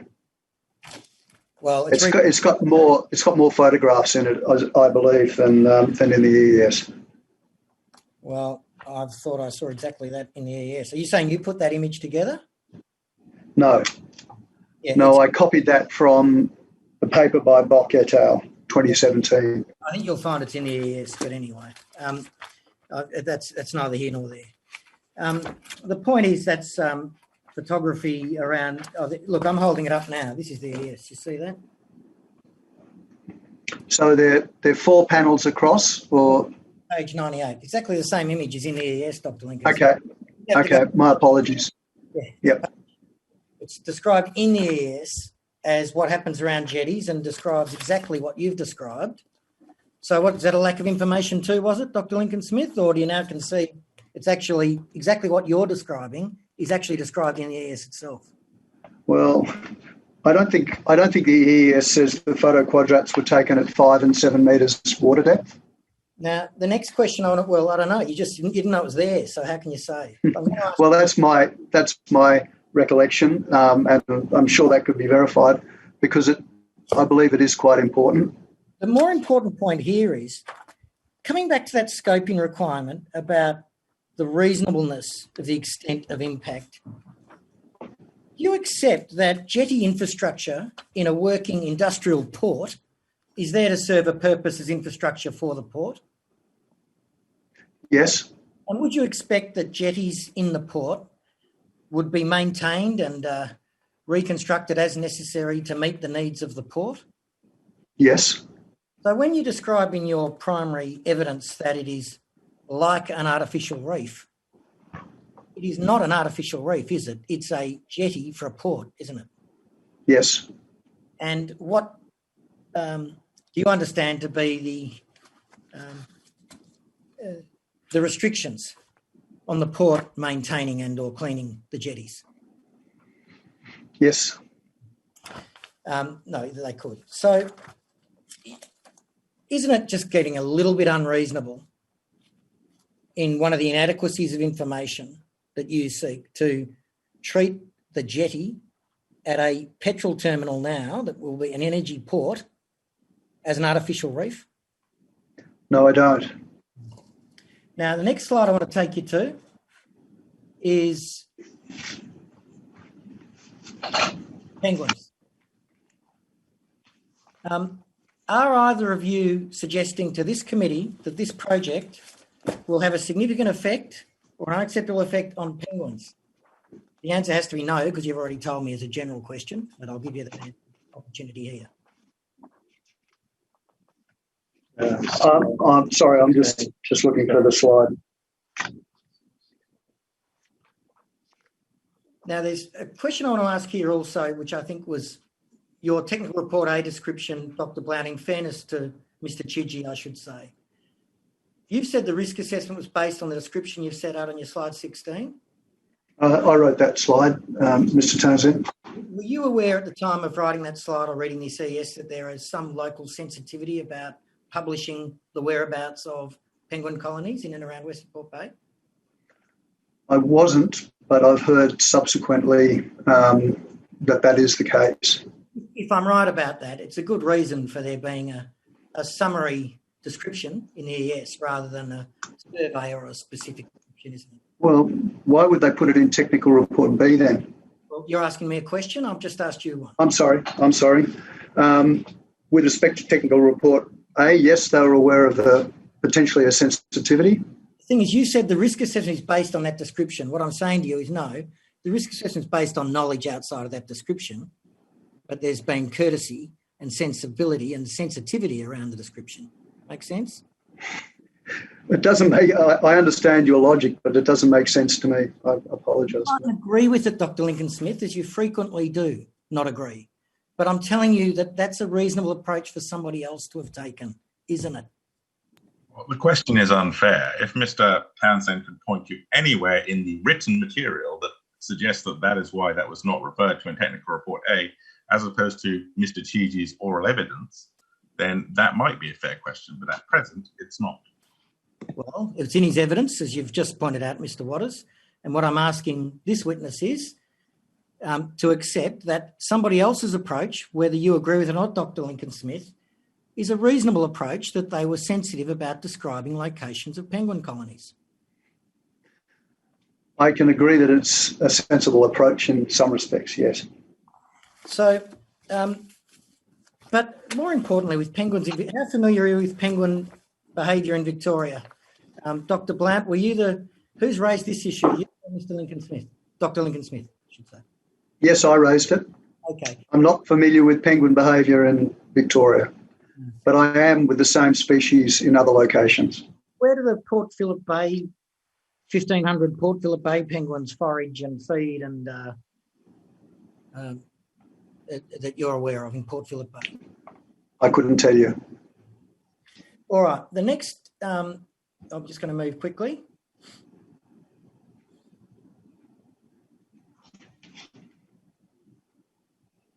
Tugs. We've done shorebirds. I'll go hand down to tugs when I'm just scrolling through. First of all, you both acknowledge that, I'll put it differently. Tugs are, and indeed broader shipping, are expected to occur within a designated port? Correct. And at Crib Point, there has been tugs in active operation on a very least a weekly basis for about 30 years.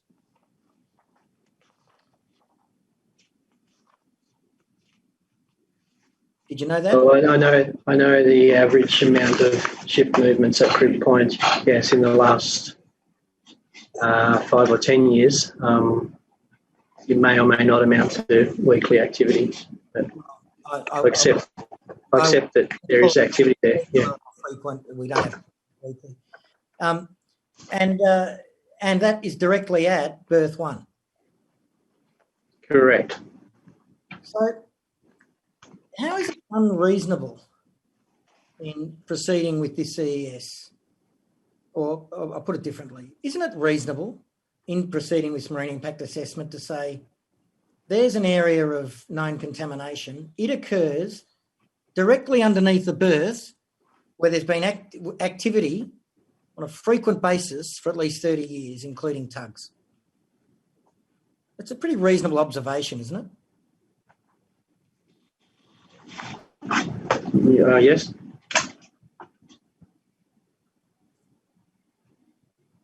Can I add something to that, Mr. Townsend?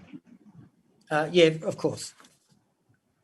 Yes, it's obviously not affected by tug wash in that position there from berth 1, operations in berth 1. Now, I'm moving now to entrainment and impingement just on a particular question. I've done plankton, although there are two things.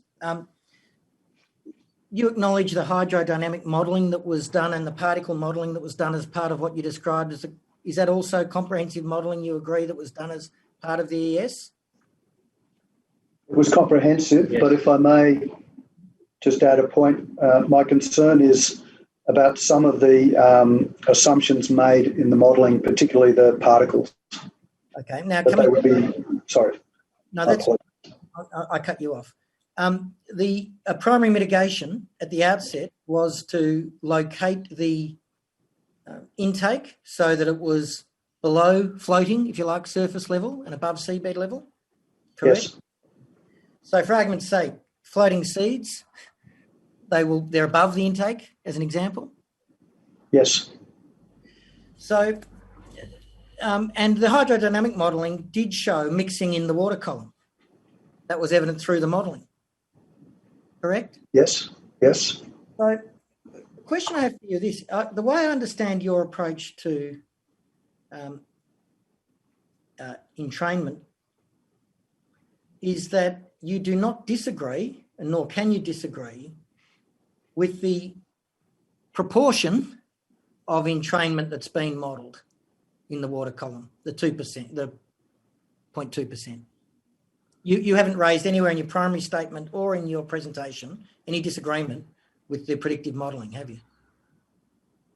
Well, I have raised concerns about the modelling because I don't think it factors in the behavioural characteristics, not of phytoplankton, obviously, but zooplankton and ichthyoplankton, that they do move vertically within the water column, and that's been shown for zooplankton in Western Port.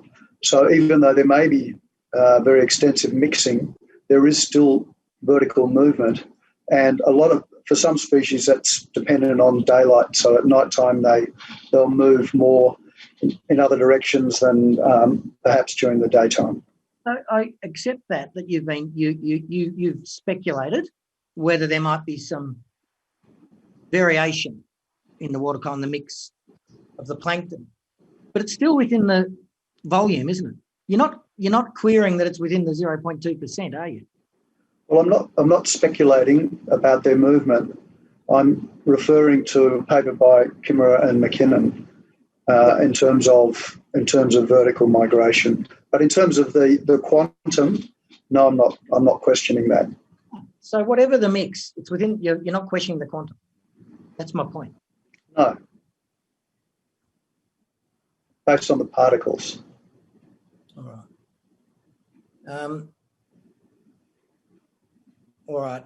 Impingement, I just had one question for you. I think Dr. Lincoln Smith, if memory serves,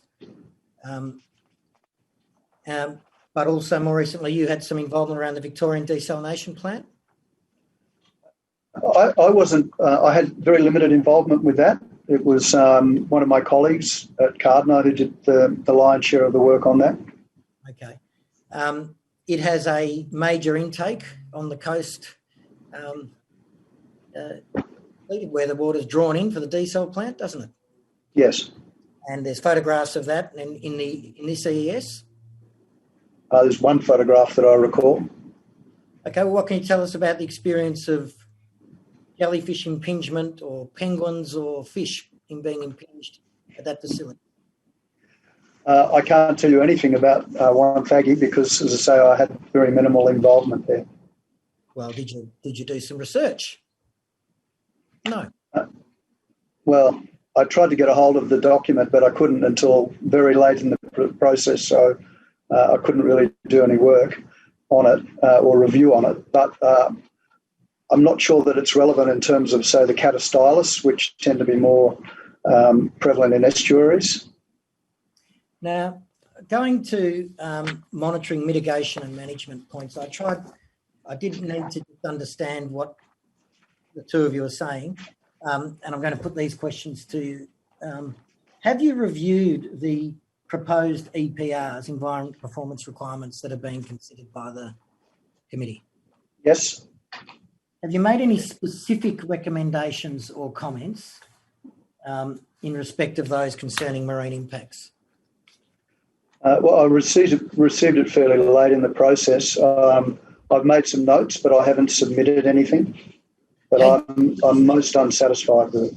Yeah, well, you'd say, when did you say you received? You'd seen EES, you saw the mitigation measures in the first draft, I assume? Yeah, and I responded to that in Appendix C of our expert witness statement. Now, what I wondered was, you see, what I can't ascertain from reading your report or your slides is whether you've acknowledged whether you understand the ongoing monitoring that is proposed. And I'm particularly referring to mussel monitoring. Yeah.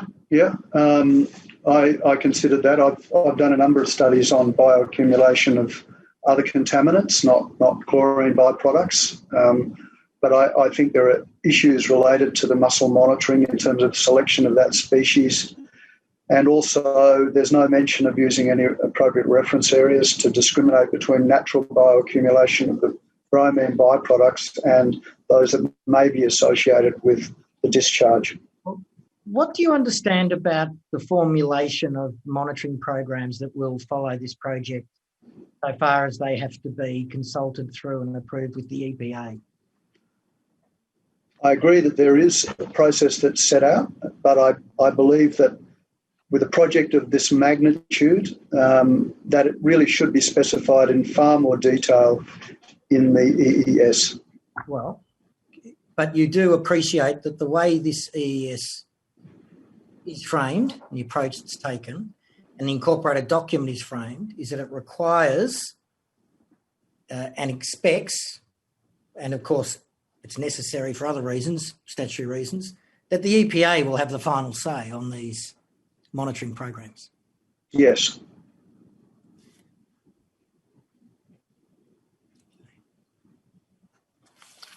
All right. If you just bear with me, Madam Chair and gentlemen, just for a couple of moments, and I'll just check if there's any...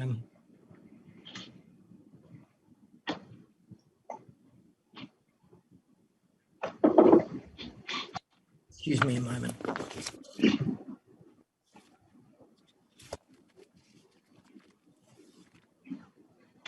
Oh, look, I'll do this one this way. I think I touched on this, but so that I'm complete. In your primary witness statement, you did attach your appendix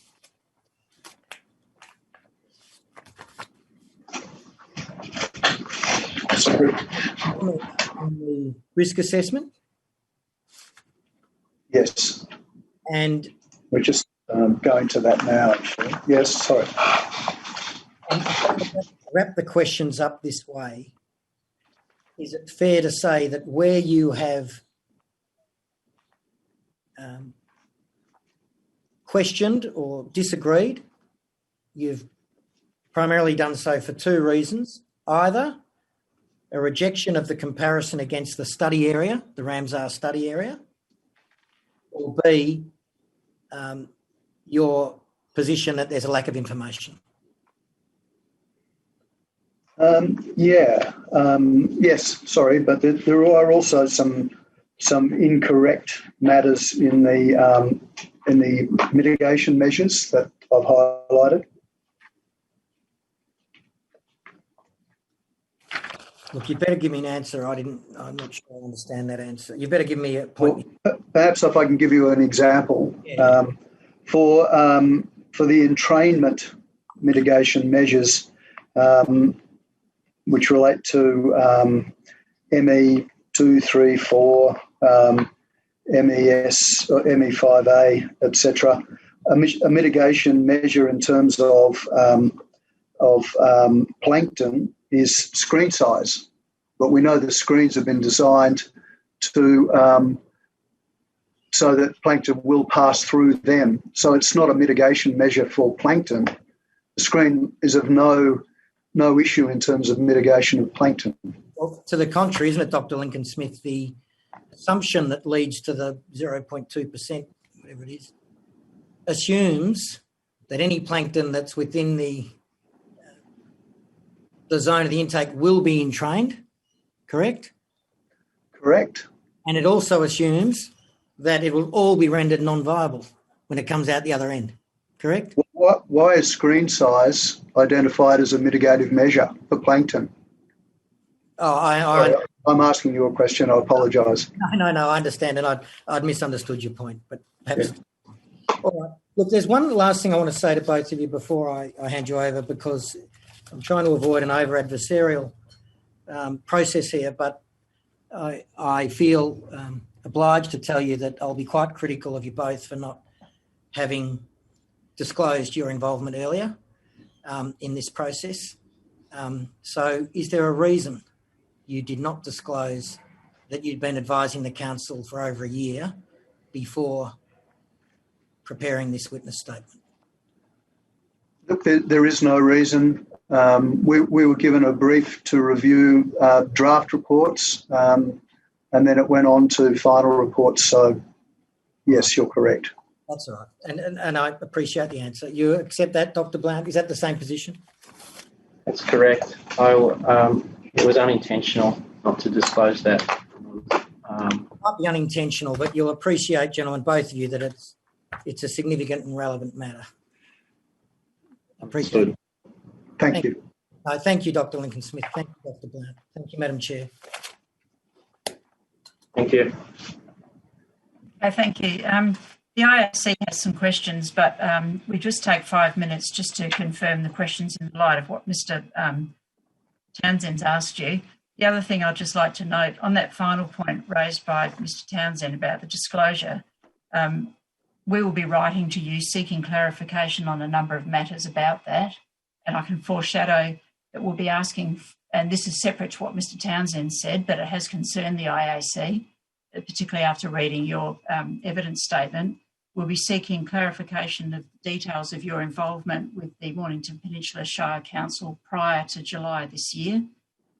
Any brief that was given to you as part of that involvement, any written work that you've prepared for the council in relation to the EES and the scoping, and any work that highlighted matters to be provided or put to the technical reference group, and how that information was provided to the technical reference group and followed up, and reasons why this work was not disclosed as part of your witness statement, particularly as you both have paragraphs that talk about your experience and expertise relevant to this project, and it wasn't in there. And also you signed a declaration. So we'll be putting this in writing and seeking a response from you both on that, because it does concern the IAC in the context of this process.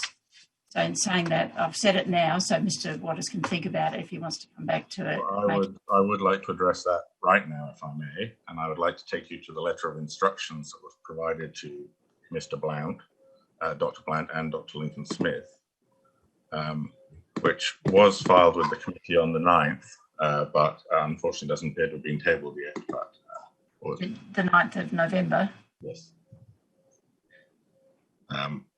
So you can see here we have confidentiality and legal process, legal professional privilege in our letter. It says council sat on the technical reference group for the project and provided comments on the draft EES. As a member of the technical reference group, council is bound by obligations of confidentiality under the TRG terms of reference. These confidentiality obligations apply to any consultant engaged by council to review information provided to TRG members. This means you must not disclose your assessment of the draft EES to any other party. Now, that's a requirement to be involved in the TRG. And we thought, frankly, it was unfair for Mr. Townsend to try and use our involvement in the TRG as a bludgeon to criticise our witnesses in context where your involvement in the TRG is governed by confidentiality commitments. So we understand the point that's being made, but we do want it to reflect the reality that we don't get to just turn up and provide all this stuff to anyone who wants to hear it. There is a confidentiality obligation, and if that's to be waived, it should be waived for everyone. Well, Madam Chair, I'm not raising anything about confidentiality. I had read that rather cryptic letter and now see how it's written. It's not the point at all. These gentlemen have a duty to disclose what they did, not disclose what's in it. If they had an issue about that, they'd say so. My criticism is entirely different than the one Mr. Waters has just taken you to, and we will certainly stand by the unfortunate revelations that we've had to expose.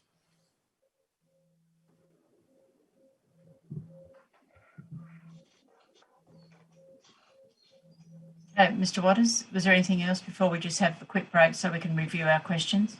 No, well, just insofar as you might be requiring that information, I suppose there will just need to be a question about with DELC or whoever it is who's responsible for the management of the TRG as to whether they are happy for that information to be disclosed. I anticipate they probably will be, but it is a confidentiality obligation that the council has committed to. All right, well, we'll break and resume at 12:35. Thank you. Okay, thank you, ladies and gentlemen. So, Dr. Blount, Dr. Lincoln Smith, Mr. Kane's got some questions for you. Thank you. Good afternoon. Can you hear me, gentlemen? Loud and clear, thank you. Okay, good. My name's Jason Kane. I'm council assistant in the committee, and I've got a few questions to ask you. These, I think, questions, the first set of questions will be directed to Dr. Blount. Dr. Blount, do you understand that PFAS was detected at Berth 2 at the Crib Point Jetty? No, I didn't notice that. I was focusing on TBT and contaminants that were above guideline levels. Okay, so you weren't aware that PFAS was detected at the jetty in the sediment? Is that Negative. correct? No, I wasn't aware of that. All right. The next set of questions, again, will be Dr. Blount, we'll stay with you. You discussed potential impacts to little penguins, fish and jetty biota in your evidence. Are you satisfied with the assessment of marine mammals and predictions in the EES that there will be minimal impact? Oh, well, sorry, better for you. All right. Sorry, All right. I tried to whisper. All right, I'll start that again. Dr. Lincoln Smith, you discussed potential impacts on little penguins, fish and jetty biota in your evidence. Are you satisfied with the assessment of marine mammals and predictions in the EES that there will be minimal impacts to those species that are more transient? We both consider that there's definitely going to be an increase in the probability of whale strike simply due to the additional number of vessels. We don't see that as being a major issue, but there may come a time with the increasing populations of humpback whales and southern right whales where it may become more of an issue, and there may be a requirement to have observers on vessels coming in and out of port. Yeah. With the fur seals, we were accepting of the evidence there until I noticed a photograph of a fur seal sitting on the jetty at Crib Point, and I wondered if that photograph was in the EES, and I wondered if they shouldn't have considered it further. And I'm also concerned if there are fur seals coming up into that area that they may be feeding on moribund fish or just being concentrated in the area where the discharge is if other species of fish are being attracted there. All right, thank you. Now, you were asked a series of questions by Mr. Townsend about the impact envelope of the chlorine and the temperature. I'm not going to ask you about the chlorine and the temperature. And Mr. Townsend put to you that the EES predicted that it could be 5 hectares, but it could also be down to 3 hectares, the mixing zone. And there's also an assumption that the discharge will not reach or reach the seagrass, the mangroves, or the salt marsh habitats. Do you think that's right? Do you accept that? Well, I accept the modelling, but my caveat on that is that modelling is a prediction. It's not a fact, and we take a precaution. Sorry, can I just interrupt, Madam Chair? One finds themselves in an awkward situation when you're cross-examined, and it's sort of like questions like that. But perhaps can I just flag, Madam Chair, that sometimes it's appropriate if there's cross-examination of this nature. You know, he asked you this and you gave an answer, "Oh, are you sure?" type question, that at the very least I'd be given a chance to ask anything arising out of it. But my preference would be, Madam Chair, if questions aren't put, to give an opportunity to undo an answer. It's much more appropriate to put a question if there's clarification or a specific question, but a question derived at saying, "Oh, you gave this answer, are you sure?" is not an appropriate question, Madam Chair. Councillor. Chair, if I might be heard on that. I mean, the same situation applied to us in respect of the proponent's witnesses, and we didn't take an objection. I think the proper course is for no objection to be taken. Well, no, I think the proper course, Mr. Waters, if you've acknowledged the same problem, is that first question should be carefully framed, but secondly, if something arises, sometimes the best thing is to say, does anything arise out of that? But I would prefer, Madam Chair, as a matter of discipline, that the questions aren't post the cross-examination aren't really framed to say, "Oh, you gave that answer, do you want a second go?" type questions. So it's just not appropriate. Madam Chair, these are questions on behalf of the committee, and I started off saying, Mr. Townsend, can you just let me finish? Let me finish, Mr. Townsend, please. And the first question I put, and Mr. Townsend obviously wasn't listening, I said a question of clarification. And that's what I said. I didn't say sure, I said clarification. So, Madam Chair, I say that this is an appropriate question. I accept that. I just ask the questions be put as counsel, tactfully, and not as leading to deliver an answer that it could be in contradiction of an answer they've given to a question in cross-examination. Well, Madam Chair, that was the question. I don't know what this interruption is. It's about. Okay. Well, I'm not sure what. I jotted down some of the words, but I didn't get it all, so I can't say I heard the words for sure. So perhaps you can repeat the question, Mr. Kane, and take it from there. All right. So I said that you were asked a series of questions about the impact envelope of the chlorine and also the temperature zone by Mr. Townsend. And there was a discussion about it being 5 hectares and 3 hectares. And I said, as a question of clarification, do you accept the assumption that the discharge will not reach or have an impact on the seagrass, mangrove and salt marsh habitats? I accept that the modelling makes that prediction. Okay. And do you accept that the impacts, therefore, on the seagrass, mangrove and salt marsh will be acceptable?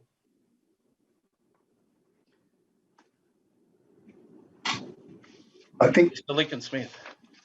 Sorry, I'm just gathering my thoughts. Could you repeat the question again, please? Do you accept that the impacts on the seagrass, mangrove and salt marsh will be acceptable? They would be acceptable if the levels were sufficiently low, and I would accept that the guideline value and the level of dilution would suggest that the disturbance would be acceptable. Okay, all right, thank you. Now, I just want to share my screen. And that's, can you see that, gentlemen? Yes. Yes. And that's slide 38. And that outlines the press and pulse effects. The committee would like you to elaborate on what the outcomes from press effects would be on the marine environment. Well, I constructed this slide to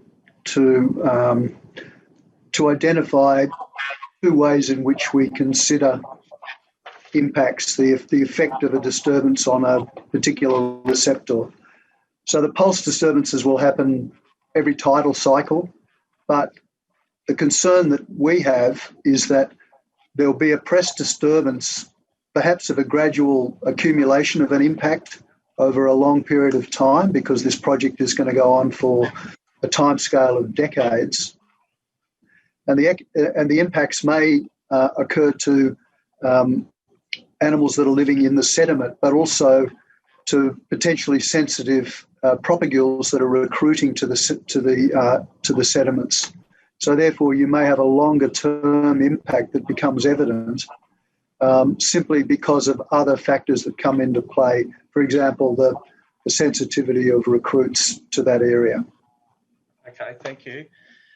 Dr. Blount, I'll just stop sharing this.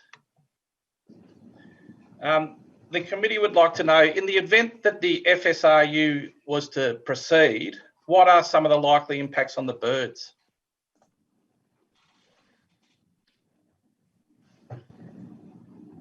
Okay, so the FSRU, there's potential. You talked a bit about the intertidal habitats of seagrass, salt marsh, etc. Yep. So we don't really know other impact pathways to that habitat. We've talked a little bit about chlorine and temperature, etc., but we don't really know if contaminants could be spread there, or if turbidity, there'd be excessive turbidity and plumes from tugwash to be spread there. Dr. Wallace has provided some information about that, but there's no modelling involved, so we don't really know. And in the context of this project at Crib Point, we've had some discussions before about it being a working jetty or facility, so if potentially any impacts from the project could be combined with other shipping activities there. So in combination, there could be those pathways to that shorebird habitat. So that may affect the condition of that habitat. So if that condition was affected, then any shorebirds that had been using that area would be affected in terms of the quality of the habitat. Now, then there's above ground potential impacts associated with the FSRU. Noise, light and vibration and human activity. And I accept that the project has plans to have a light management plan in accordance with the national guidelines for managing light to biota, and that's great. And I accept the noise levels are quite low. I'm not sure about vibration, but in combination, we need to look at all those things in combination from the project, but in a sense of the existing levels of those potential impact, above ground impact pathways from that facility. So, yeah, sorry, may I just add that? Yes, sir. I saw in the light assessment that it was considered that there is no real light issue with existing activities, but I'm not quite sure that there is biologically relevant light, which is at the lower end of the spectrum, and then there's visible light. And I'm not sure if the assessment had looked at that. I'm not sure if the assessment had looked at existing levels of light when other ships were in the area. And the impacts of light are cumulative, as it says in those national guidelines. So those sorts of things I don't feel have been considered properly. And then again, finally, it all depends on the extent of utilisation of that area by the birds. So that I'm in disagreement with the assessment in that it's non-significant, assumed to be not significantly utilised. The project-specific data did show shorebirds there. Utilisation doesn't necessarily mean hundreds of birds, but it may mean occasional visits, and that would be part of their foraging habitat. So there's just some uncertainty around what effect the FSRU would have on the birds, because the existing information and lack of understanding about cumulative impacts. Okay, I'll just move on. Dr. Lincoln Smith, Can you see those slides? Yeah. Yeah, all right. The one with present. Oh, yes. I'm on slide 39, and I'm just going to highlight that bottom dot point. Do you see that? Yeah. So the committee's just unsure what you mean by that dot point. Could you just explain that, please? Oh, well, it relates directly to the previous slide showing you've got this sort of constant pulse type effect that's going on. Most of these data presented here are reliant on flow-through concentrations plus static, and the static ones will allow for evaluating toxicity based on the breakdown products of the chlorine, whereas the flow-through will be a constant concentrations of whatever toxin are being administered to the biota.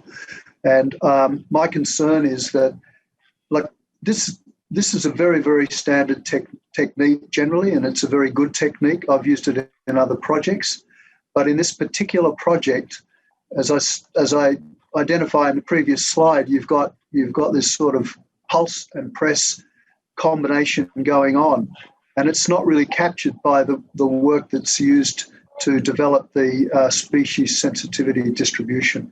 Okay. I guess the question for the committee is, are you suggesting that there is some sort of disconnect between the nature of the discharge from the FSRU and the toxicity assessment with respect to the predictions on the effects of the discharge? Potentially, yes. I would have liked to have seen some tests done with local species to see how sensitive they may have been. That's one thing, and also maybe over a longer period with that pulse type configuration. All right, thank you. Now, as you've acknowledged, Western Port Bay is not only a Ramsar wetland, but it's also a working port. Do you agree with that? Yes. Yes. Okay.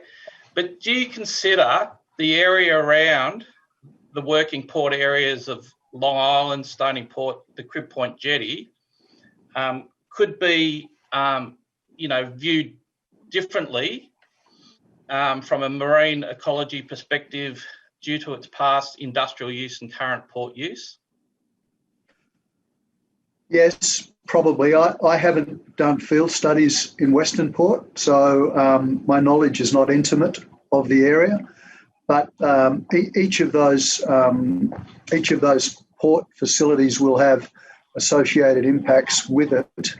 But nevertheless, based on that paper that I showed you by Bock et al., they do have quite significant features of communities, ecological communities associated with them. Okay.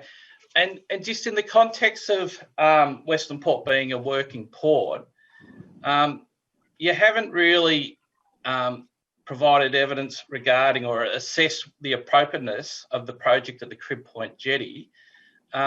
What are your views about the acceptability of the project at this location within a working port?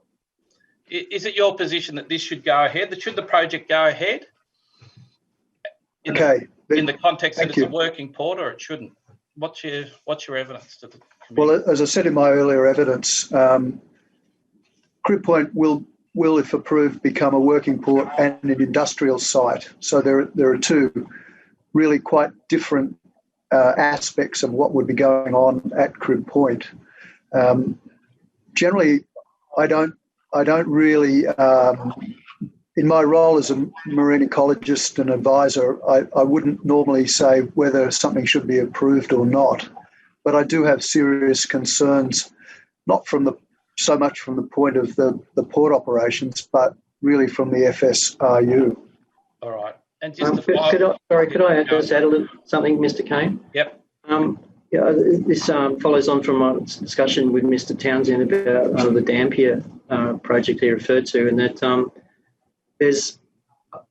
I think there's got to be at some point where no more projects are added to Western Port, no more developments are added, there must be a certain threshold that we, as stakeholders, consider shouldn't be crossed anymore. I understand there's agreement policy from the government to increase operations in Western Port, but if we look at projects on a case-by-case basis and just assess them individually, then we're missing the point of overall cumulative impacts of port activities in Western Port. I mean, there has to be some point where, all these projects combine to cause a significant impact to the Ramsar values of Western Port. There's lots of turbidity plumes and mobilisation of sediment, etc., and that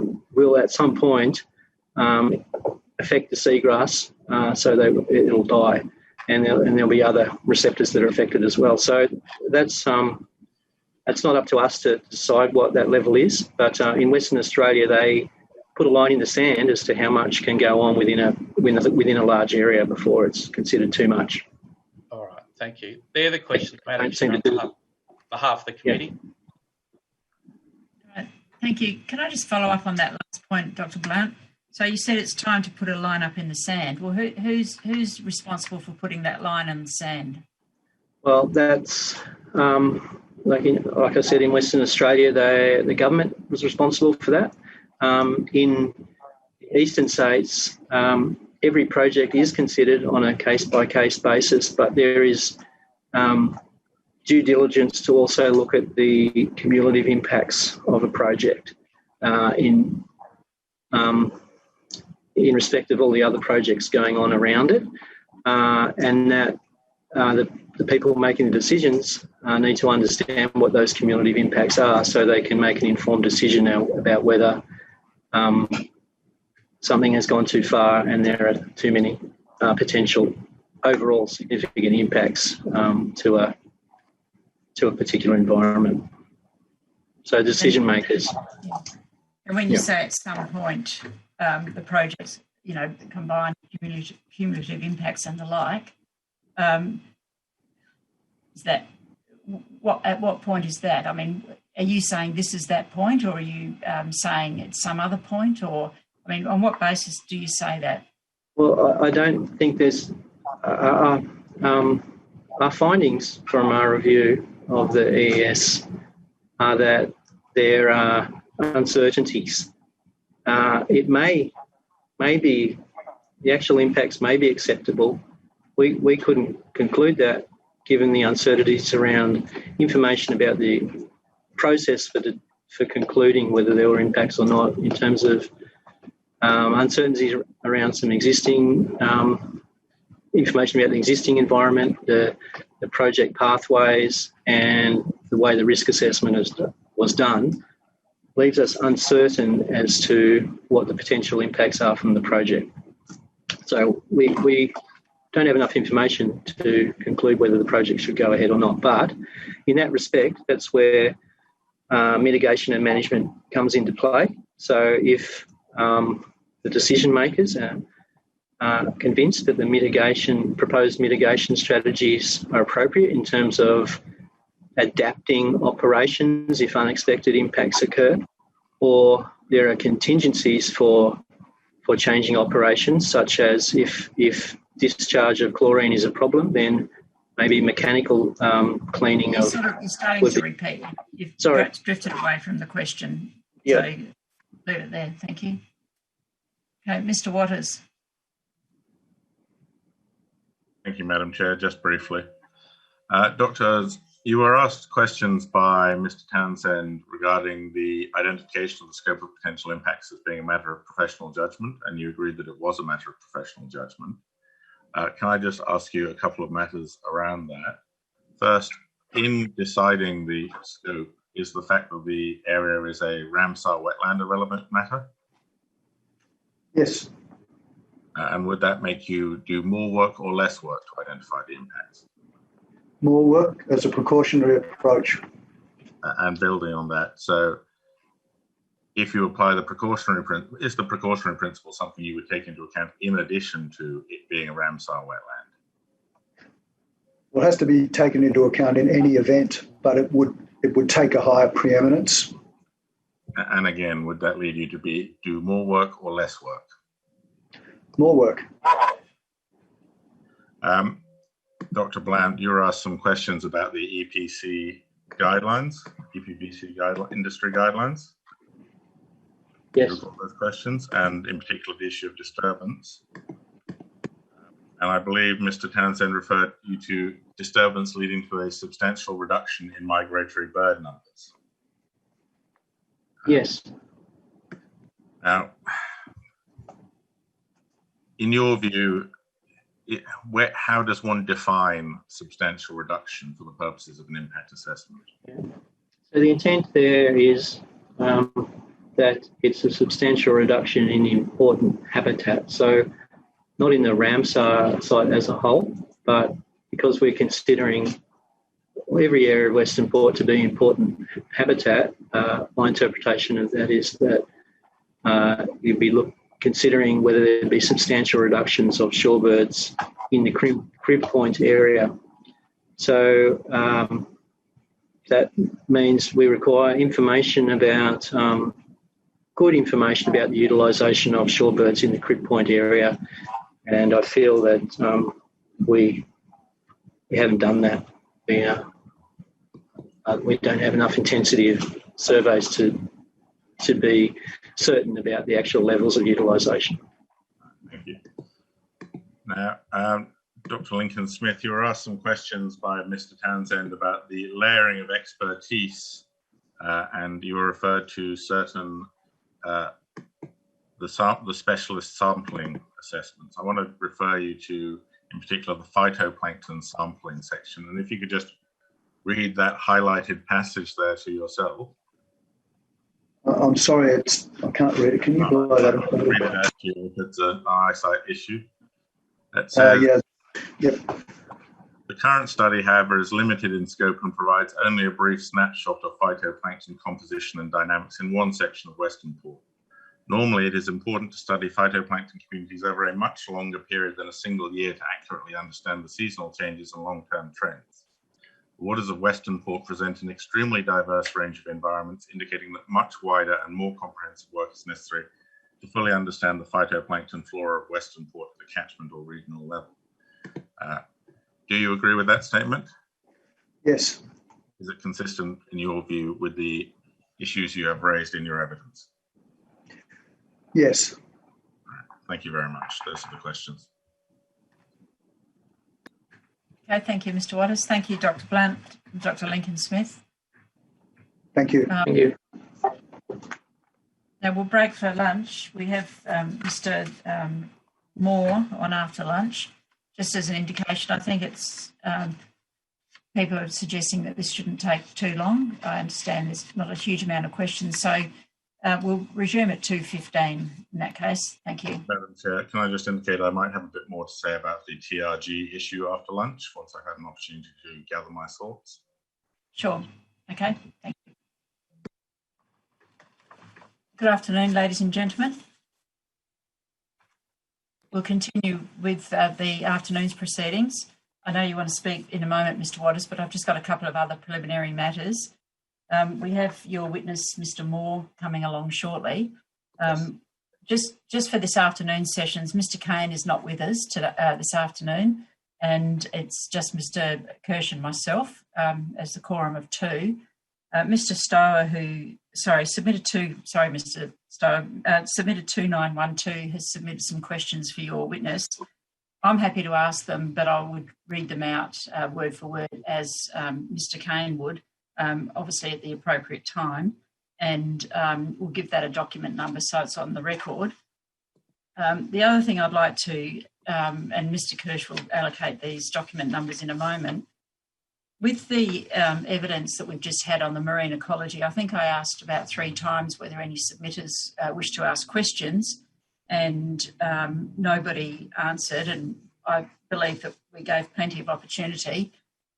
Quite late in the proceedings, submitter 3272 submitted some questions, and these just didn't get to us. And again, we couldn't ask them, but we just reiterate, if anyone has questions for the witnesses, you're certainly able to ask these questions yourself.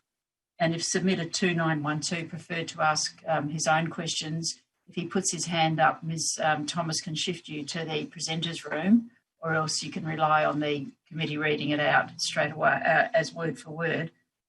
But with regard to submitter 3272, we just can't ask these questions when they come in at 1:51, which was a follow-up question, and at 12:53 p.m. on the day that the evidence is almost concluded.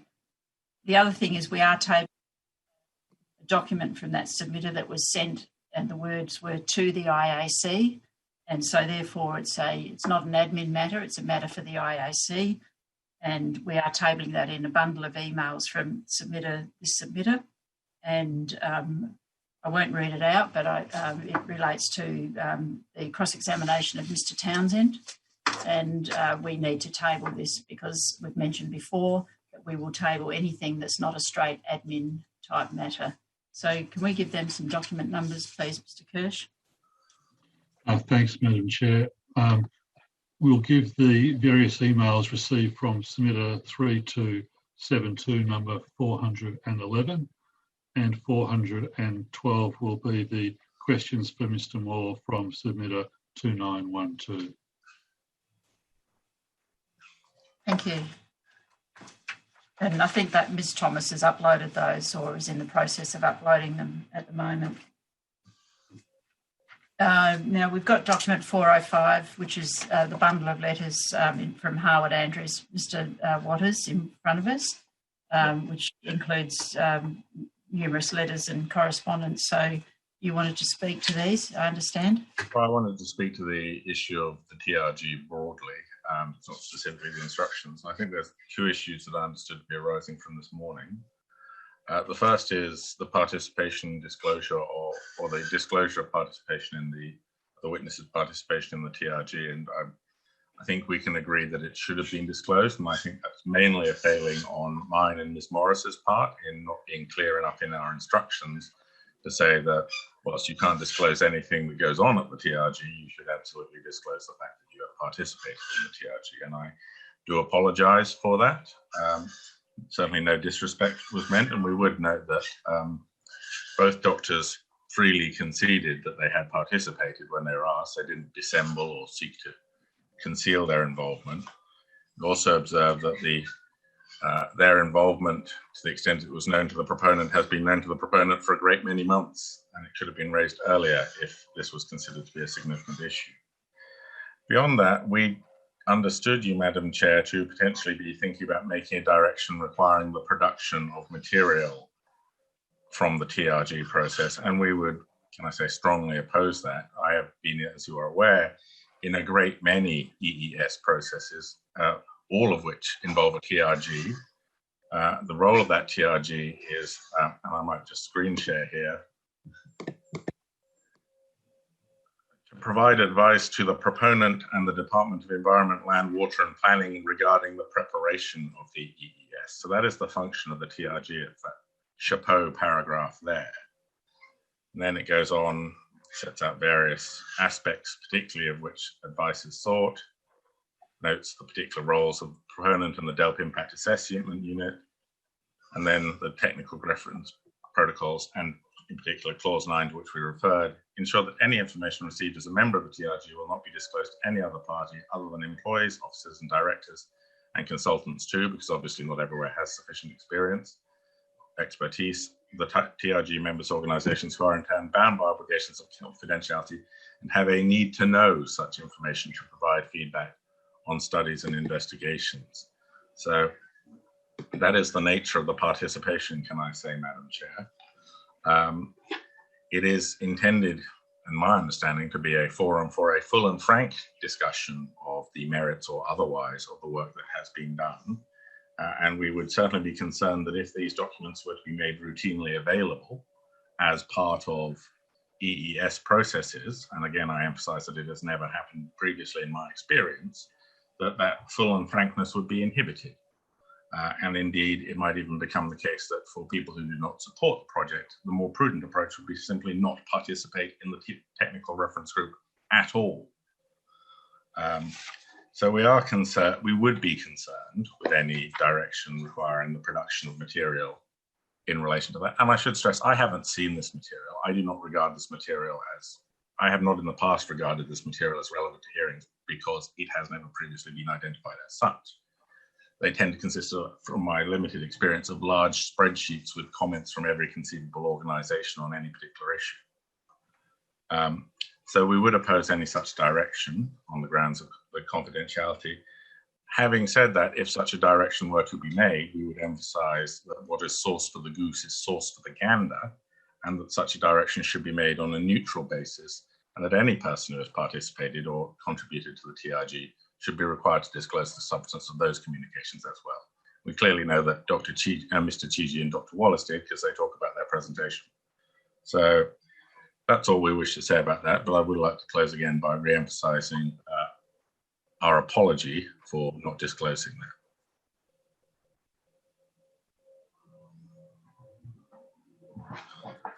that. Okay, thank you, Mr. Waters. Did you have any response, Mr. Townsend? Oh, well, Madam Chair, there are two things going on here. One is the obligations of the expert witnesses to you, where they have failed wholly. I've pointed that out and tried to be fair to them about that. Most of what Mr. Waters says about that just agrees that's what happened and he regrets that it happened. The second part is information. We haven't called for any information. That's entirely a matter between Mr. Waters and the committee.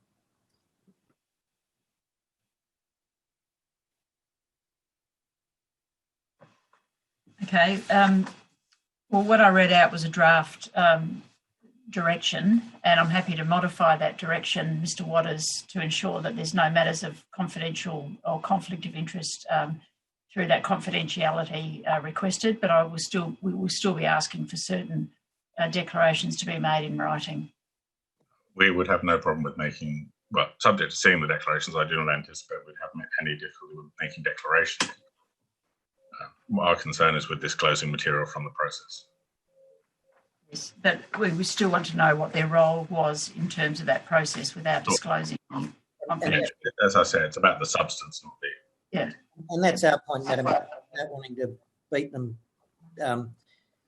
too much, but that's the problem. It's the not disclosure that actually affects the role, in fact, therefore the independence, and that's where we're focusing rather than anything particular in information terms. Thank you. All right, thank you. Now, Mr. Waters, you're calling Mr. Moore? Yes, is he there? I can't see him on the presentation screen right now. When you're calling a witness, do you mind staying on screen, Mr. Waters? I know you turned your camera off. I thought I tried to when I was actually, I thought I was supposed to when I was examining the instrument, but not when I was examined. No, I think when you're leading somebody, you should be on screen the whole time. Thanks. Sorry, I tried to, and I apologise if I have. Okay. I'm not seeing him in the gallery. I will just touch base with. Thanks. With Ms. Morris.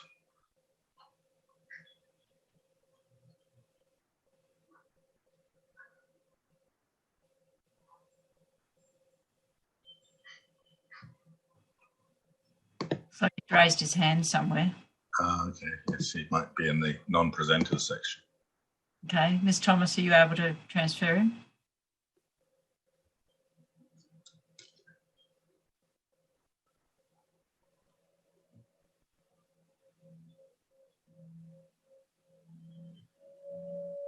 I can see him now, he's just coming online. Okay.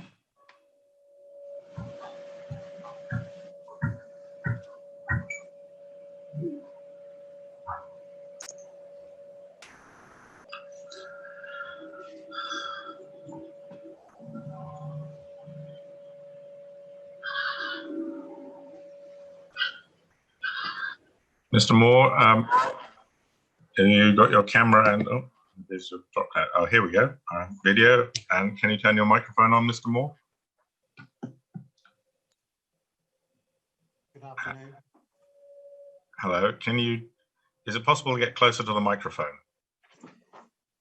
Is that any better? Better from my end. Can others hear all right? Yes, once you start speaking, yes. Now, Mr. Moore, can you state your full name? Stuart Raymond Moore. And your business address? Is 189 Grey Street, Brisbane in Queensland. Can you just very briefly outline your experience in your area of expertise?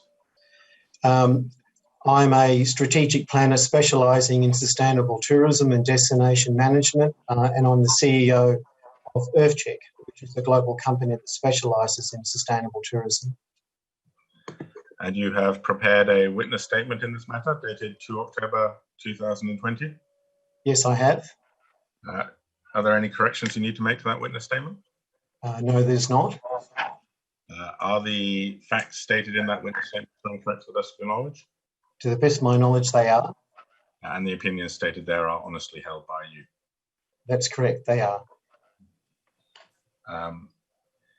Have you been provided with an additional declaration regarding the giving of evidence remotely? Yes, I have. You understand the obligations that imposes on you in terms of making sure it is your evidence and you do not interact with others at any point during the giving of your evidence? Yes, I do. Thank you. Do you adopt your witness statement as your evidence in chief? Yes, I do. And you've prepared a presentation? Yes, I have. Can you please take the committee through that presentation, bearing in mind that they have had the opportunity to read your witness statement? Okay.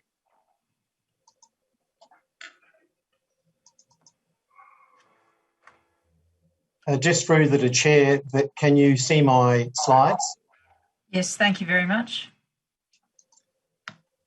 I was engaged by Harwood Andrews on behalf of Bass Coast Shire Council to provide expert evidence on the value of tourism, but specifically nature-based tourism on the Bass Coast economy and the potential impact on tourism and Council's local economy from the construction and operation of a gas import facility and underground gas transmission pipeline.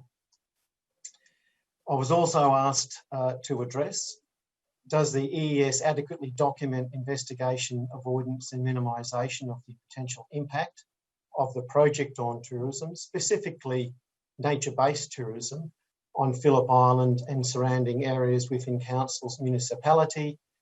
And secondly, are there any specific measures or changes, including the design or management of the draft via the draft amendment, works approval and environmental management framework you recommend to avoid, mitigate or manage the effects of the project on the economic value of tourism to Council's municipality within acceptable limits having regard to the draft evaluation objectives and the ESS scoping requirements? And lastly, if you do recommend such measures, then the extent that is to your expertise, please provide your opinion on whether or not such measures are feasible. Just a pause there, Mr. Moore. You're aware that I act for both Mornington Peninsula and Bass Coast Shire Council, aren't you? Yes. But it is the case that your evidence is given on behalf of Bass Coast Shire Council specifically. Well, Bass Coast and Phillip Island. Yes. And that is, so when it refers to Council's municipality, it's Bass Coast Council's municipality. That's correct. Thank you. I won't go through the list of documentation on screen, but I did take the time to provide a review of Chapter 19, the summary document, the main chapters of the main report, and also the technical reports and attachments. With regard to the value of tourism, tourism was found to be an important component of Phillip Island and Bass Coast Shire's economy. With regard to nature-based tourism, Bass Coast Shire Council's tourism policy and strategy objectives clearly demonstrate that nature-based tourism sits at the forefront of the region's appeal and positioning as a tourism destination. And this is reflected in the vision statement of the Visitor Economy Strategy, which states that Phillip Island, including St Remo, is recognised nationally and globally as a world-leading sustainable tourism destination where tourism is embraced by the community And in the Mayor's statement within that report, that in Bass Coast, the environment is our economy, and Phillip Island is a gem of national significance. With regard to the economic value of tourism to Phillip Island tourism region, in 2019, Phillip Island tourism region generated just under 580 million in visitor expenditure, and this equates to just under 256 million in gross value added in the economy. Of this, nature-based experiences generated just under 192 million in visitor expenditure. That's about 33% of total visitor expenditure to the region, and that equates to about 1 in 4 visitors, or 25%, participated in nature-based experiences. To understand tourism, particularly in the case in front of us, it's important to also understand destination positioning. Destination image plays an important role in destination positioning. Tourists are motivated to visit particular destinations from the information that they receive, and they receive it through 2 core means, one of which is media, digital, but particularly evident these days is social media and mainstream media, and also marketing. Destination image forms a vital part of the consumer's process of selecting a destination, and images play a strong influence on travel behaviour as they represent the destination in the minds of the tourist and become a key component of the decision-making process. It's often called the 5 stages. So it starts with the element of dreaming. I'm dreaming of my holiday and I'm visualising the essence of the holiday I wish to have. I go online, have a look at my social media, TripAdvisor, I do my booking, I experience the holiday, and then I start that process again by sharing that information online. So destination attractiveness is the summation of the impressions about the destination based upon the information available to the customer. With regard to an opinion on impact assessment, there were 2 key issues. The EES fails to consider the project's potential impacts on tourism in Phillip Island and Bass Coast Shire, considering risks and potential impact largely to the construction area in Mornington Shire, Casey and Cardinia local government areas. And secondly, the EES contains no consideration of investigation, avoidance and minimisation of impact on the region's visitor economy. With regard to principal areas of omission from assessment, there is potential for the project to cause reputational risk to Phillip Island's status as a tourism destination, largely built on its status as a nature-based destination. And secondly, the potential of environmental damage to directly harm the environmental assets on which tourism is built upon. So the 2 elements there, damage has the potential to directly lead to financial loss for businesses, mostly in this case small businesses, and the communities reliant on tourism. And the Western Port ecosystem and natural environment is of significant importance to the region's tourism industry and appeal. With regard to reputational risk, the nature of tourism in destinations, including Phillip Island, is that it relies on the environment, heritage and culture for much of the tourism appeal. Destination appeal is not confined to administrative boundaries or maps. In fact, visitors don't recognise administrative boundaries.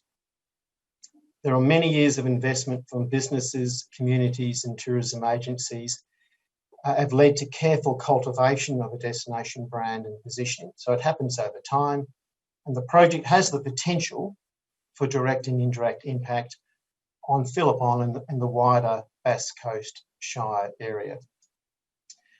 With regard to financial and economic risk from potential environmental impact, commentary on the potential for the project's development to cause environmental damage to Phillip Island and Bass Coast is outside the scope of my expert witness statement. However, it's important to recognise the potential for environmental impact on the tourism economy on Phillip Island and the surrounding areas as a material consideration. With respect to the witness statement of Mr. Chris McNeil from Ethos Urban, in his commentary which addresses tourism impact on page 23, the following statement is made. Potential impacts are likely to be restricted to the gas import jetty works area, as much of the gas pipeline will be located underground. The impact on regional tourism can be expected to be negligible. As potential impact on Bass Coast Shire and Phillip Island has been excluded from the EES scope, no analysis has been undertaken to ascertain the level of regional tourism impact. Specifically regarding section 7.6 to 7.16 of Mr McNeill's statement, look, I believe that Mr McNeill fails to recognise the broader regional dimension of tourism and the importance of destination perception and image. The project's large-scale nature provides scope for negative public perception on the impact on tourism, which I think is significantly greater than has been considered. In summary of evidence, Mr McNeill notes, the Port of Hastings is an established and operational port facility, and Crib Point Jetty is presently used by other vessels on a regular basis. The port's existing and future function is supported in local and state policy. I agree with the fact that Port Hastings is an established and operational port facility. My concern relates to the public perception associated with the development of a gas import jetty and pipeline project. And I only have, my last two slides are about proposed measures. Firstly, that the EES scope should fully incorporate the Bass Coast Shire area to enable full consideration of regional tourism impact as a part of business considerations, that the EES assessment needs to consider impacts on regional tourism. Coverage of key potential risk and impact areas for the tourism industry would include undertaking a reputational risk assessment on Phillip Island and Bass Coast, specifically the project's potential to have an impact on the public perception of the region, leading to a potential decline in visitation. So the action would be some modelling and testing of sentiment with visitor markets and segments regarding the visitors' propensity to consider Phillip Island as a destination because of the gas import jetty and pipeline project. And lastly, in terms of proposed measures, potential for detrimental environmental impact resulting from the project on Phillip Island and surrounding areas, and specifically potential impact on its tourism industry. Examples of a range of major environmental disasters across the world illustrate the need to fully consider economic risk to the tourism economy of Phillip Island and surrounding areas. This type of impact would extend significantly beyond the area close to the project's key components, and the action would be, by way of example, impact testing would include econometric modelling of economic impact based on a range of environmental scenarios, building on the analysis presented in 8.3 of my statement, and that concludes my presentation. Thank you, Mr. Moore. Just going back to your proposed measures, slide 1.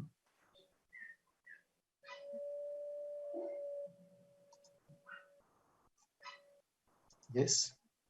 Can you just explain for the committee? No, the proposed measures, slide 1. So the penultimate slide before the penultimate significant slide. Yes. Number 15. That's right. Can you just briefly explain how one would model and test sentiment? So in tourism, and this is done by all states and territories in the Australian government, it's a survey of consumer sentiment. So we go out to our core markets, and the whole idea is to review their understanding of key issues and to understand whether there would be any concern associated with this project. And if there was concern, what might be the impact in terms of their both current visitation profile or future travel to the region. All right. Thank you very much. That's the evidence in chief, Madam Chair.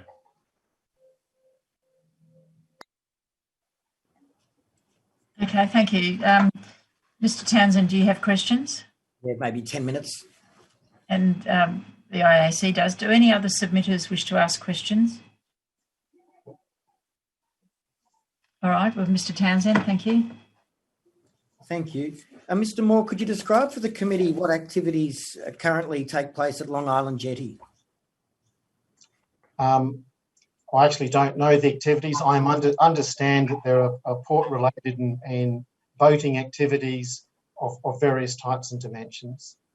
Okay, well, that's a pretty broad answer. So is the answer you don't know exactly what goes on at Long Island Jetty? That's correct. What about Crib Point Jetty? What are the current port activities that take place at Crib Point Jetty? It would be a similar response in terms of, it'd be very general in terms of my understanding. How long has the port been operating at Port of Hastings? Look, I understand that it has been for some time, something like 40 years.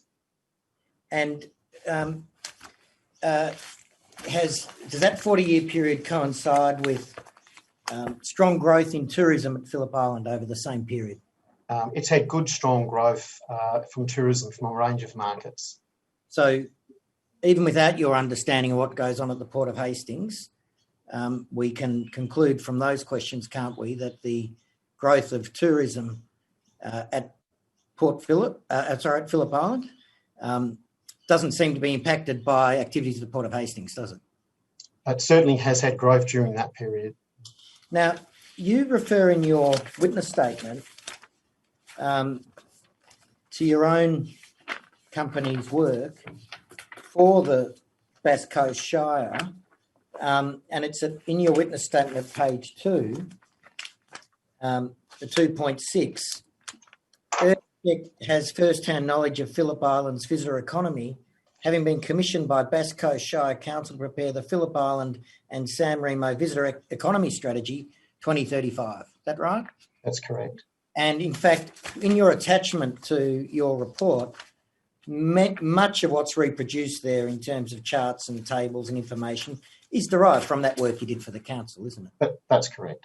So I don't know if it's adopted, but I'll assume it is. But is it your understanding that the 2035 strategy that you were commissioned to assist with represents the current strategy for developing tourism at the Bass Coast Shire Council to 2035? My understanding, it was adopted. Yeah, sure. Okay. Well, I assume that when you prepared that document that it was a full study of implications for tourism at Phillip Island? That's correct. How many pages does that document run to? I guesstimate it would be at least, there's actually a big appendix, about 120 pages. Is the Port of Hastings mentioned in it? I don't recall the Port of Hastings being mentioned specifically within that document. Well, I suggest not specifically. It's not mentioned. So you developed a whole tourism strategy looking at the history of tourism growth and the future of it, and it didn't occur to you in preparing that the Port of Hastings had any implications, did it? I guess the key issue is the terms of reference were about providing strategic positioning for the destination and tourism, and particularly sustainable tourism. And on that basis, that's how the report was undertaken. Well, let me put it to you this way. Go to your written statement, which you filed in these proceedings, to page 3. Because at 4.1, you're describing, they're the instructions as you understood them, I take it, you've set out at 4.1? That's correct. And you say Stuart Moore was engaged on behalf of Bass Coast, provide expert evidence on value of tourism on council's economy, and we can agree with that, and the potential impact on the same and council's economy from the construction of a gas import facility, underground pipeline, in the event the project detrimentally impacts Western Port. That was the approach, wasn't it? That's correct. Yeah. So you were asked to you understood your instructions to be, consider the impact on the economy if something goes wrong. Is that right? If on the basis of what could go wrong. Now, when have you ever analysed the potential implications on Phillip Island's economy if something went wrong with the existing port or any other carrier currently using Western Port Bay? No, I have not done that. Would you agree with me that the implications for some catastrophe would be identical in the event of existing operations in the bay than some other ship or carrier coming into the bay? Look, honestly, it's not in my competence to actually understand one event to another, but I think there would be similar impacts. So, but nonetheless, you're a strategic planner, but you appreciate that the purpose of this process is to assess matters such as risk and threat of environmental impact and make sure that we minimise any risk of that, isn't it? That's the purpose. Understood? Correct. Now, moving on from that, though, do you accept that the tourism economy is a subset of the broader Victorian economy or national economy? Definitely. And that Bass Coast or that municipality also stands to benefit from projects that sustain or improve or support the general economy? Well, they are linked. Economics and tourism are linked together. So you haven't been asked to assess how does Bass Coast, for argument's sake, benefit from energy security or energy projects in Victoria, have you? No. And so it seems to me that the other topic I'd have to ask you about is so-called reputational risk.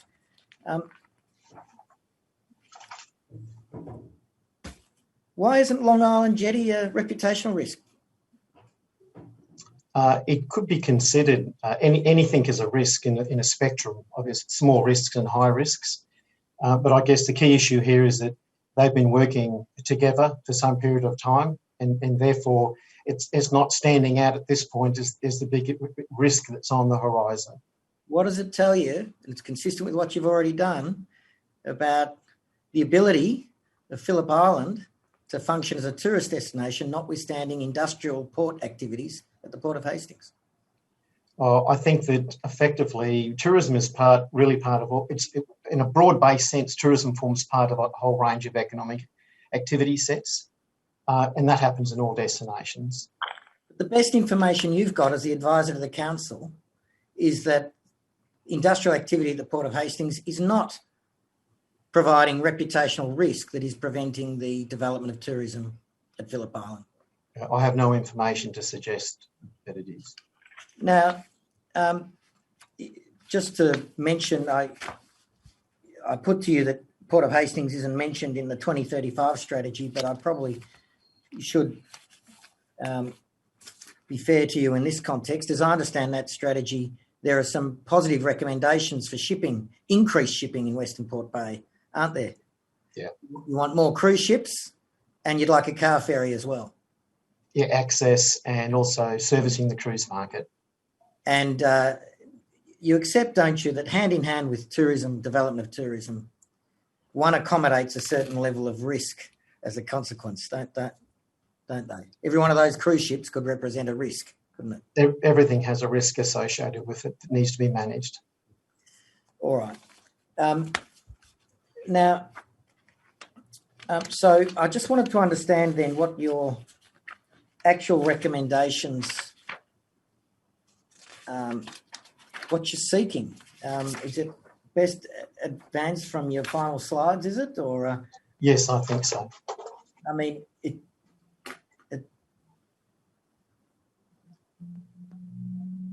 is it fair to say that your recommendations here are informed by two factors? One is, as you've been asked to do, you're assuming some sort of catastrophic event or environmental damage, correct? Oh, there's a potential risk.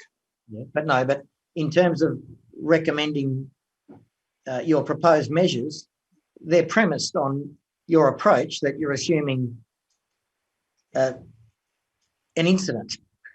I guess with respect, what I'm premising on is that consumers will perceive, this is the whole issue about reputational risk, is it's about what the consumer perceives as a concern, not me, and that in social media and media generally, the market then tends to take actions because of what they hear or see.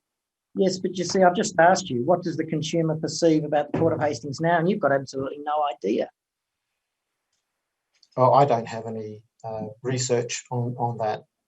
You see, what is it about this project that to a tourist would seem out of keeping with an industrial port? So I guess what I tried to explain was that it's about when any tourist is booking their holiday, including the distribution system, you're looking at the values the destination provides to that visitor.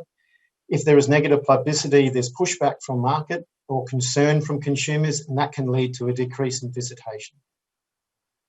Negative publicity. All right. So what you were paid to do for the 2035 strategy was very much about positioning Phillip Island in all its glory and marketing and promoting the island, isn't it? Isn't it the case that every tourist destination has to do so, notwithstanding the real world economy that they're in as well? Correct?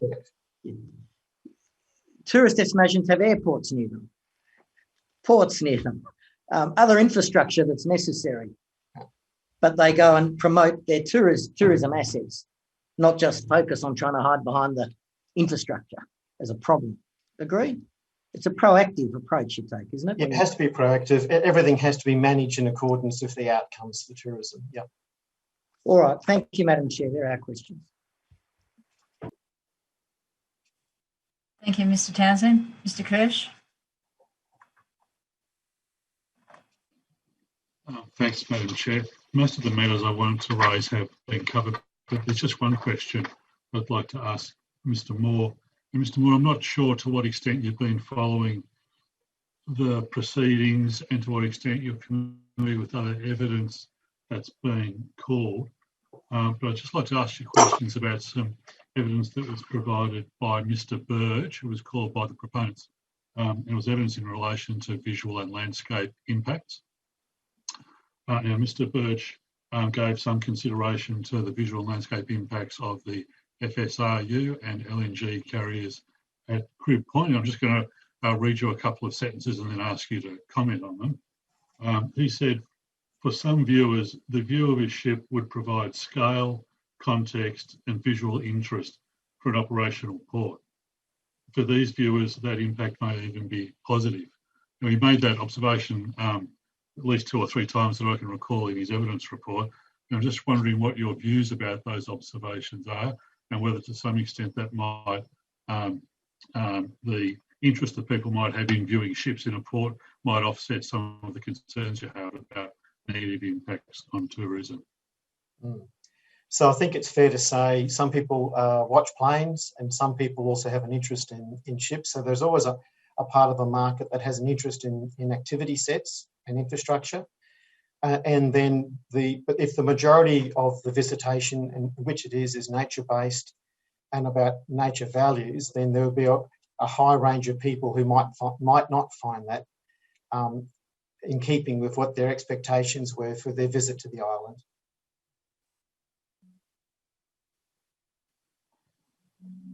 Thanks, Madam Chair.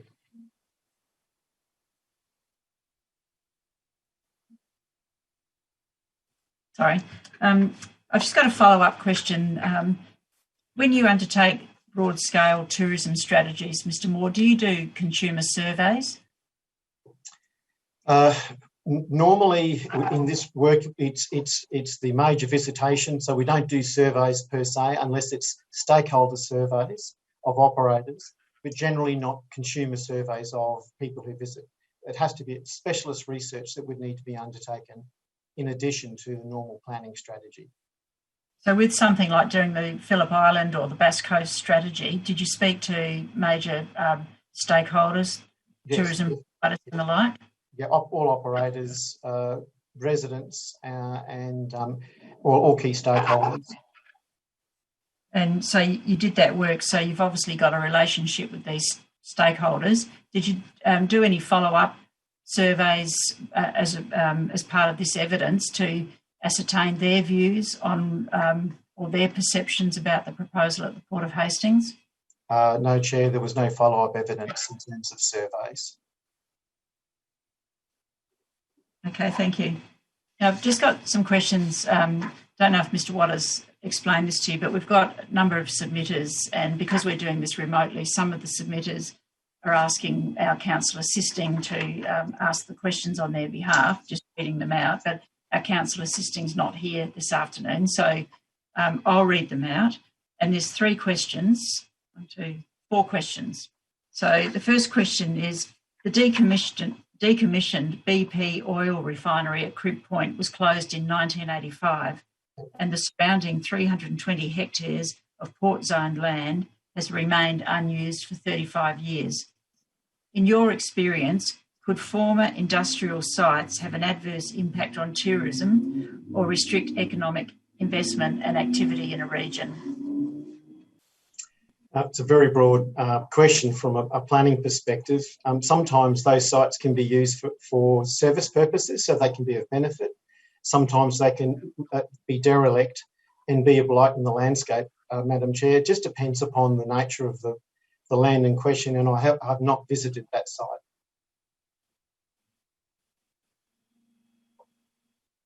Okay, thank you. And as a follow-up from submitter 2912, if the 320 hectares of unused port zone land around Crib Point were used to create a new botanic gardens, and then he's got in brackets similar to the botanic gardens at Cranbourne, tourism value could be created by botanic gardens? That would be consistent with the intent of the vision and strategic direction for the tourism strategy, and it could well be blended in a key part of the activity sets for the region, which is nature-based tourism. Recognising this is a different municipality, though. That's right. What tourism, the final question is, what tourism opportunities are possible when remediating former industrial sites in Australia? Again, a very broadly based question, but there are lots of activity sets with boating activities, recreational activity sets using port facilities. Riverine systems themselves can really become alive if there's appropriate access points to that river or bay landscape. So, look, it depends on the site in question, but there are lots of activities in ports and bays that have had more life when port activities are closed. Okay, that's all the questions from that submitter. Thank you. Mr. Waters. Thank you, Madam Chair. Nothing in re-examination. Can Mr. Moore be excused? Yes, thank you, Mr. Moore. Thank you. Thanks, Madam Chair.